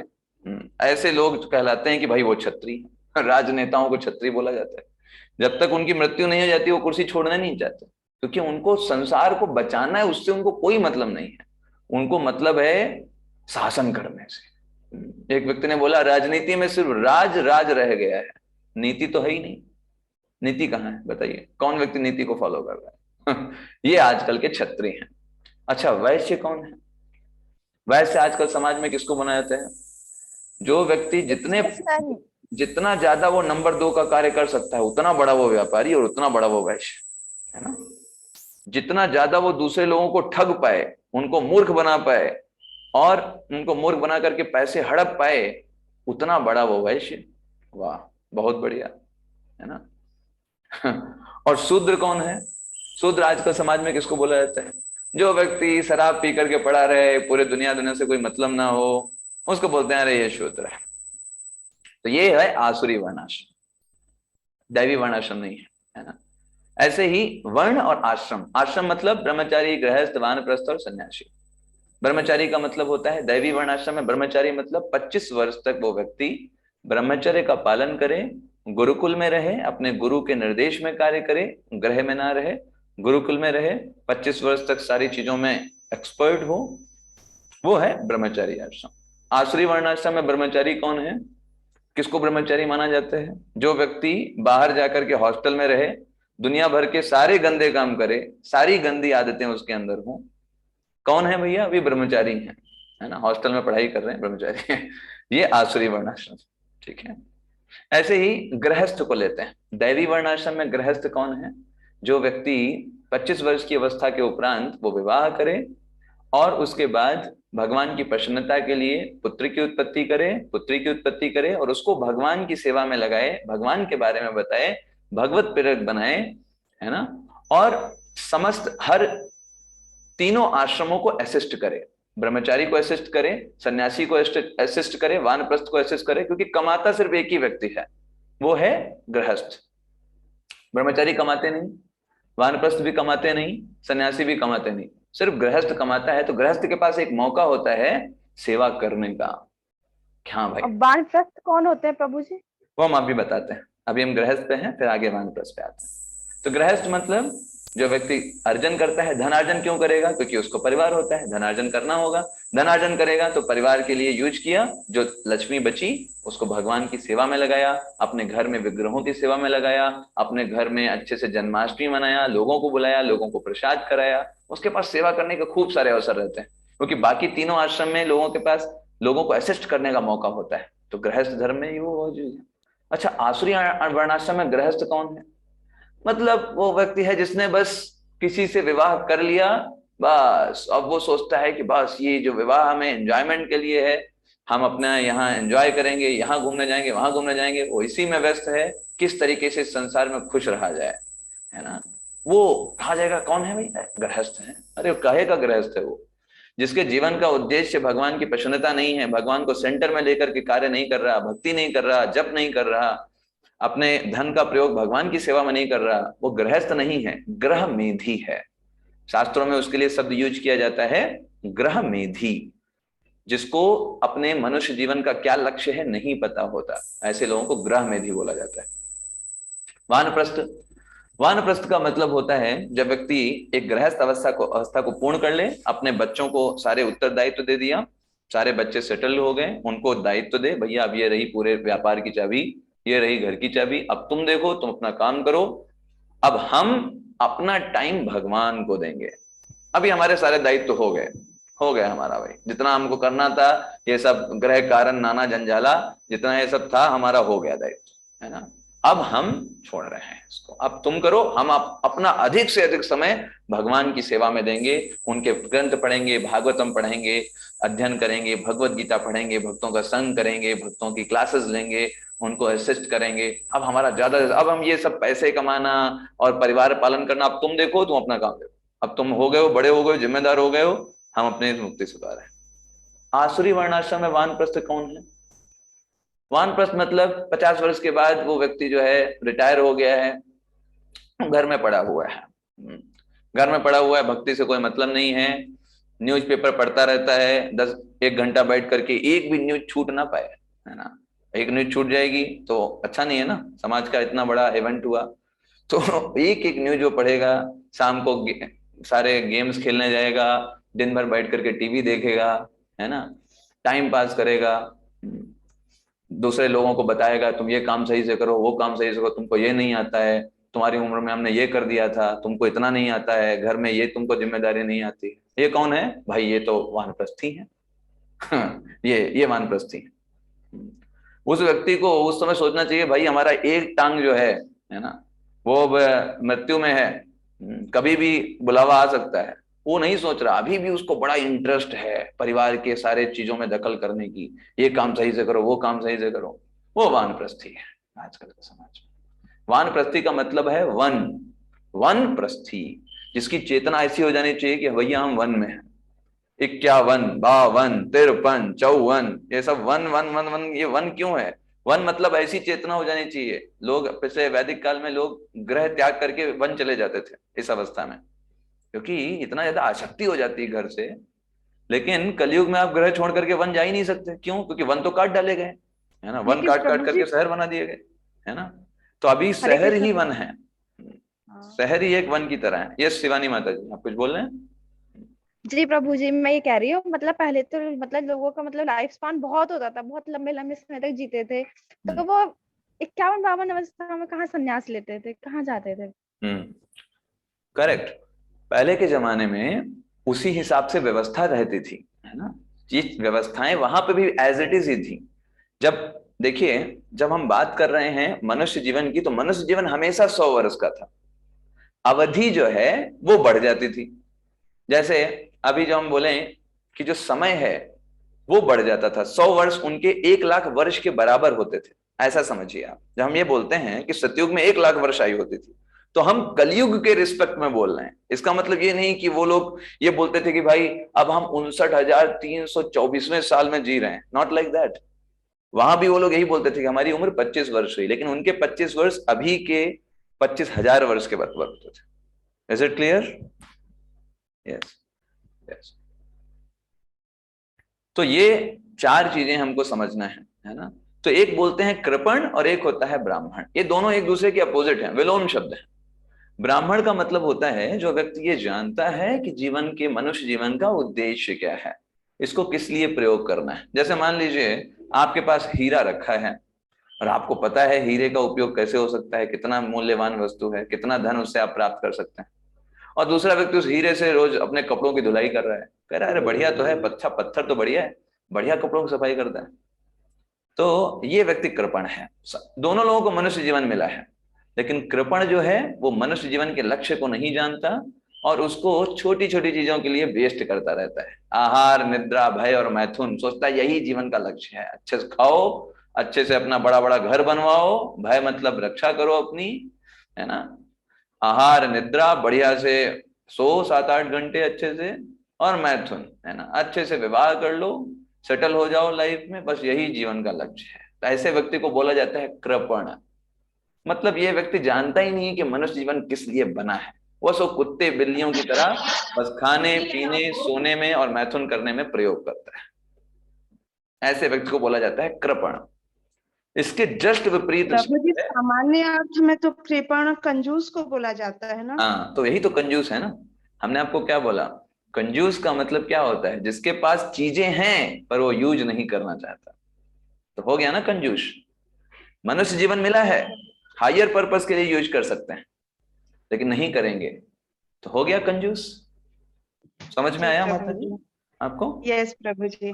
इसीलिए अर्जुन भगवत गीता में दूसरे अध्याय के 7वें श्लोक में क्या बोलते हैं, कार्पण्य दोषो अपहात स्वभावा प्रक्षामि त्वां धर्म सम्मूढ़ चेता। यही अर्जुन बोलते हैं कि कृपणता के कारण, कार्पण्य दोषो, मुझको मैं क्षत्रिय हूं, मनुष्य जीवन मिला है, मुझे यूज करना चाहिए अपनी क्षत्रिय मेंटालिटी को इस जगह इन सबको मारने के लिए, लेकिन मैं नहीं कर पा रहा हूं, मैं कंजूस हो गया हूं, मेरे अंदर योग्यता है लेकिन मैं यूज नहीं करना चाह रहा हूं, तो उसको बोलते हैं कृपण। और इसके विपरीत होता है ब्राह्मण, जो जीवन के उद्देश्य को समझता है, उसके लिए प्रयास करता है, उसको बोलते हैं ब्राह्मण। तो ये सारे लोग मिलकर के भगवान की सेवा करते हैं, चारों लोग मिलकर के। इन चारों का उद्देश्य क्या होता है, भगवान को प्रसन्न करना। अतः पुंभिर्द्विजश्रेष्ठा वर्णाश्रम विभागसा, है ना। ये सारे जो वर्णाश्रम विभागस हैं, इनका सबका उद्देश्य क्या है, संसिद्धिर हरितोषणम, है ना। जैसे शरीर के सारे अंगों का उद्देश्य क्या है, कि पूरे शरीर को संतुष्ट करना। तो ऐसे इन चारों लोगों का, चारों वर्णों का उद्देश्य, चारों आश्रमों का उद्देश्य क्या है, कि हम अच्छे से भक्ति कर पाए। सिंपल, बस एक ही उद्देश्य है। ब्रह्मचारी आश्रम किस लिए बना, ताकि अच्छे से भक्ति हो सके, क्योंकि 0 से 25 साल की जो एज होती है, व्यक्ति का माइंड बड़ा स्ट्रांग होता है। आप खुद देख सकते हो, जितनी चीजें आप 0 से 25 साल के बीच में लर्न कर सकते हो। एक बच्चा सोचिए पूरी लैंग्वेज सीख जाता है। कैसे? सिर्फ सुन करके, ओनली बाय हियरिंग। बच्चे को आप कोई ट्यूशन क्लास कराते हो क्या लैंग्वेज सीखने के लिए? सिर्फ सुन करके वो पूरी लैंग्वेज सीख जाता है, ऐसे ऐसे शब्द सीख जाता है, कहीं सुन लिया सीख गया, इतना उसका मेमोरी तेज होती है ना। किसी 50 साल के व्यक्ति को बोलो एक लैंग्वेज सीखने के लिए, देखो जितना 25 वर्ष तक व्यक्ति सीख सकता है, 25 से 50 साल के बीच में नहीं सीख पाएगा, वो उसका नेचर ही नहीं रहेगा। फिर वो व्यक्ति बोलेगा अरे मैं भूल जा रहा हूं। अरे भूल कैसे नहीं है, वो नेचर है, वो शरीर का नेचर है, शरीर ही इस तरीके से बना है। तो 0 से 25 साल सीखने के हिसाब से बहुत अच्छी एज होती है, इसलिए वहां पे फोकस किया जाता है। ब्रह्मचारी आश्रम में खूब ट्रेनिंग, खूब लोग वैदिक समय में गुरुकुल में अनेक भाषाएं सिखाई जाती थी। अरे एक जो राजा होता था 14-14, 15-15 भाषाएं उसको आती थी। एक राजा को कहीं भी जाना हो, किसी भी देश में जाना हो, वो अच्छे से बातचीत कर सकता था। इस तरीके से ट्रांसलेटर लेकर के नहीं घूमना पड़ता है आजकल के नेताओं की तरह, है ना। वो इतना सब दक्ष होते थे, है ना, 25 साल तक। फिर 25 से 50 साल व्यक्ति जो होता है, वो व्यक्ति निर्धारित करने की चॉइस होती थी कि भाई आपको क्या करना है। आपके पास एक चॉइस है कि आप इसी ब्रह्मचारी आश्रम को कंटिन्यू कर सकते हो, अगर आपका साइको फिजिकल नेचर इस तरीके का है कि आप अपने में ही आत्माराम है, आपको आवश्यकता नहीं है, है ना, आप इमोशनली सस्टेनेबल हैं, है ना, आपको किसी व्यक्ति की आवश्यकता नहीं है कि आप उससे विवाह करें और उसके बाद आप जो है पीसफुल या कामफुल हैं। आप अपने आप में ही तुष्ट रहेंगे, आप अपने आप संतुष्ट रहते हैं, आप अच्छे से, आपको आनंद मिलता है भगवत गीता, भागवतम और इन सब चीजों में आप संतुष्ट रहते हैं, आपको आवश्यकता नहीं है, तो आप ब्रह्मचारी आश्रम को ही कंटिन्यू करिए, है ना। या फिर आप एक विवाह करके और वहां पर उससे ही संतुष्ट होकर के भगवान की भक्ति कर सकते हैं। मेन चीज है भगवान की भक्ति करना, इन केन प्रकार रहना, जैसा आपका साइको फिजिकल नेचर हो। तो उसमें दोनों में कोई बुराई नहीं है। कोई व्यक्ति जो ब्रह्मचारी को कंटिन्यू करे बहुत अच्छी बात है, जो व्यक्ति गृहस्थ में जा रहा है बहुत अच्छी बात है। दोनों में कोई भी बुराई नहीं है, भगवान के द्वारा बनाए गए। फिर उसके बाद वानप्रस्थ और उसके बाद संन्यास। जिस तरह गृहस्थ में गए तो गृहस्थ में अनेक प्रकार के जंजाल आएंगे, ग्रह कारण नाना जंजाला, जितने तेजी से जंजाल आए वानप्रस्थ में उतनी तेजी से आपको निकाल करके वापस भगवान की तरफ अपने आप को लगाना है एज अ ड्यूटी। ये हो गया वानप्रस्थ। और उसके बाद संन्यास का मतलब होता है टोटली, पूरी तरीके से अपने आप को कट कर लेना। Exclusively only for Krishna. अभी कोई बाहर का ऑब्लिगेशन नहीं। सन्यासी का सिर्फ एक काम होता है, सिर्फ भगवान के लिए कार्य करना एक्सक्लूसिवली, कोई और ड्यूटीज नहीं, कोई और परिवार नहीं, कोई और चीज नहीं, उस पूरी चेतना को वहां लगा लेना। तो आप ये सिस्टम इस तरीके से बनाया गया है कि व्यक्ति अपने आप उसकी चेतना भगवान में सन्निहित हो जाती है। इसलिए 4 सोशल डिवीजन जो है एग्जिस्ट करते हैं, है ना। ठीक है, तो हम यहीं पर स्टॉप करेंगे आज के सत्र को। प्रभुजी तो फिर वानप्रस्थ में काम क्या है? वानप्रस्थ में कार्य है, तो आपको बताते हैं। वानप्रस्थ का कार्य है गृहस्थ में रहते हुए जितने प्रकार के नाना जंजाल और बिजनेस ये वो सब चीजें रहती हैं, तो व्यक्ति अचानक से सन्यास नहीं ले सकता, टोटली, है ना, वो व्यक्ति कर ही नहीं पाएगा। तो वानप्रस्थ का मतलब क्या होता है, वो व्यक्ति उस समय अपनी पत्नी के साथ ही रहता है, लेकिन वो सिर्फ और सिर्फ भगवत भक्ति के कार्यों के लिए या फिर कोई आवश्यकता के लिए पत्नी का संग करता है। ये होता है वानप्रस्थ। उस समय वो प्रयास करता है, उन प्रकार के नाना जंजालों से निकलने के लिए प्रयास करता है, क्योंकि चेतना बहुत ज्यादा इंग्रॉस्ड हो जाती है ना। जब आप सन्यास के लिए तैयारी करना, हाँ बिल्कुल, सन्यास में जाना है उसकी तैयारी करना, करेक्ट, बिल्कुल कुछ समेटना, समेट के रख दो और सन्यास में चले जाओ। वानप्रस्थ का मतलब समेटो, सब कुछ समेट के रखो एक जगह और भगवान के पास जाओ। करेक्ट, तो ये कार्य होता है। क्योंकि आप जब कहीं कार्य करेंगे गृहस्थ में, आप ऐसे देखिए कितना अटैचमेंट हो जाता है हमारा। भी सोचिए आपको उन सब चीजों को, क्योंकि हमारा अटैचमेंट जिन चीजों को हम देखते हैं और जिन चीजों को हम सुनते हैं उससे हमारी आसक्ति हो जाती है ना।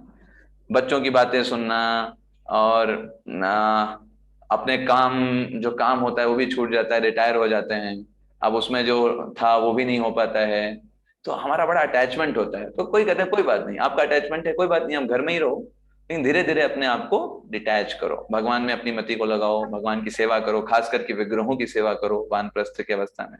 कई होते हैं वानप्रस्थी, वो बोलते हैं नहीं नहीं, अरे हम तो घर को छोड़ देंगे, हमें कोई इतनी आसक्ति नहीं, ऐसे करके लोग बोलते हैं कभी कोई, है ना, जब गुस्सा जाते हैं अपने परिवार से, है तो अरे हम घर छोड़ के जा रहे हैं, है ना। तो घर छोड़ के कभी कभी चले भी जाते हैं, लेकिन शाम को फिर आ जाते हैं। क्यों भाई, क्या हो गया?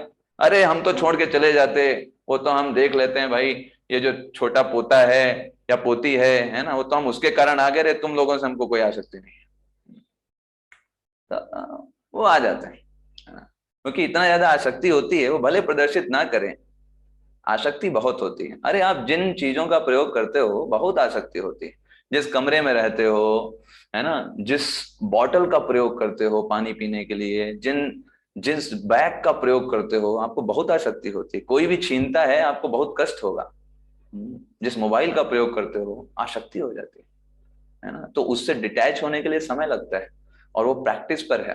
तो वानप्रस्थ अवस्था एक ऐसी है, ठीक है भाई, गृहस्थ आश्रम में आप अवॉइड नहीं कर सकते थे, आपको यूज करना ही पड़ता था, लेकिन वानप्रस्थ अवस्था में आपको उनको छोड़ना है। आपको भगवान आपके पास, फिर आप नहीं बोल सकते कि भाई मैं ये क्यों यूज करूं, मुझे ये ऑफिस का काम है, वो काम है, हमको बाहर जाना पड़ता है, फिर कोई नहीं ऑब्लिगेशन, आप तो वानप्रस्थी हैं। तो कभी कभी लोग जोश में आ जाते हैं, हाँ, मंदिर कहेंगे प्रभु जी हम तो अब मंदिर में रहेंगे, हम तो अब पूरी तरीके से घर छोड़ करके मंदिर में रहेंगे। बहुत अच्छी बात है, आप मंदिर में रहिए, लेकिन क्या करते हैं, 3 दिन रहेंगे, चौथे दिन गायब, 5वें दिन आए, फिर 6ठे और 7वें दिन गायब, फिर 8वें दिन आए, फिर 10 दिन के लिए गायब। क्यों, क्या हो रहा है? अरे वो पोती का बर्थडे आ गया, इसमें चले गए। अरे हमको मेरी बेटी ने बुला लिया, कहे कि पिताजी हमारे यहाँ कोई है नहीं, सब लोग बिजी हैं, तो कोई देख रेख करने के लिए नहीं है, आप तो खाली बैठे हैं, आप आ जाइए। तो पिताजी वहां चले गए, है ना। तो आसान नहीं है, कहना आसान है कि डिटैचमेंट हो जाना। तो इसलिए वानप्रस्थ जो आश्रम है वो हमको तैयार करता है ताकि हम अधिक से अधिक समय भगवान की सेवा में दें। और बहुत सारे वानप्रस्थी इस्कॉन सोसाइटी में रहते हैं, इस्कॉन टेम्पल के जस्ट पड़ोस में उनका घर है ना। सुबह आ जाते हैं भगवान की सेवा, 4:30 बजे उनका डीटी वर्शिप रहता है, भगवान के विग्रह की सेवा करना। अभी आपका क्या काम है, आइए सुबह उठिए, सुबह शाम को जल्दी सोइए, सुबह 4:30 बजे डीटी वर्शिप करते हैं, दोपहर में आकर के भगवान की अनेक प्रकार की सेवाएं, शाम को उनका लेक्चर रहता है, टोटली इंगेज रहते हैं। कई वानप्रस्थी तो मैं देखता हूँ, मैं तो टेम्पल के अंदर ही रहता हूँ, देखता हूँ कितना टोटल 12-12 घंटे सेवा करते हैं, है ना। तो इतना इंगेज, उनके पास समय नहीं है न्यूज़पेपर पढ़ने का, संसार के राजनीति पॉलिटिक्स के बारे में, कौन सी पार्टी ये कर रही है वो कर रही है है ना, उनको समय नहीं है भगवान की सेवा करने का, उनको मनुष्य जीवन को निकलना है यहाँ से कि यहाँ पे ही बने रहना है। तो वो है जिसका गोल क्लियर है वो उसके लिए कार्य करेगा। That's the thing. प्रभु जी 60 साल के बाद हमको लेंगे आप? हाँ, 60 साल के बाद आप जब आना चाहें हम आपको लेने के लिए तैयार है, लेकिन आप उसके लिए तैयार होने चाहिए, है ना। अदरवाइज जैसे उनकी तरह हाल होता है, आप आएंगे, आप जब आएंगे तो आपकी सेवा करने की कोई कमी नहीं है। सेवा अगर आप करना चाहते हैं, बहुत सारी सेवाएं हैं। हम तो चाहते हैं कि खूब से खूब भक्त आए, है ना, और खूब अच्छे से कार्य करें। ऐसे ही एक बार आपको मैं बताता हूँ, एक जोक है। एक बार श्रील प्रभुपाद जी के पास एक व्यक्ति आया, उसने कहा कि आप सारे लोग युवाओं को ही भक्त क्यों बना रहे हैं, है ना, आप लोग को जो रिटायर्ड हो जाते हैं उन लोगों को भक्त बनाना चाहिए, उन लोगों को भक्ति कराना चाहिए, है ना। तो प्रभुपाद जी ने बोला तो ठीक है भाई, तो मतलब कितने उम्र पे भक्ति हमको लेना चाहिए? तो बोला कोई व्यक्ति अगर 55 या 55-56 साल का हो जाए तो फिर आप उसको भक्त बना सकते हो, उसको मंदिर में रखिए। युवाओं को आप क्यों मंदिर में रख रहे हैं? आपने मेरे बेटे को ब्रह्मचारी बना दिया, वो मंदिर में रह रहा है, बताइए कोई उम्र है ना। ऐसे करके उन्होंने बोला। तो प्रभुपाद जी ने बोला ठीक है, आपकी बात हम रख लेते हैं, अच्छा बताइए आपकी कितनी उम्र है? तो मैं बोला मेरी उम्र तो 57 साल है। तो उन्होंने कहा ठीक है, आप ये चाहते हो कि हम युवाओं को ना रखें, ठीक है, हम आपके बेटे को मुक्त कर रहे हैं, आपका बेटा जाइए, हम उसको आपके घर भेज रहे हैं, आपकी तो उम्र हो गई, आप रुक जाइए मंदिर में, उसकी जगह पर सेवाएं तो हैं। आप ही ने बोला कि हमको वानप्रस्थ लोगों को रखना चाहिए अच्छे से। तो उस व्यक्ति ने बोला नहीं नहीं, आप बेटे को ही रखो, हम जा रहे हैं, है ना।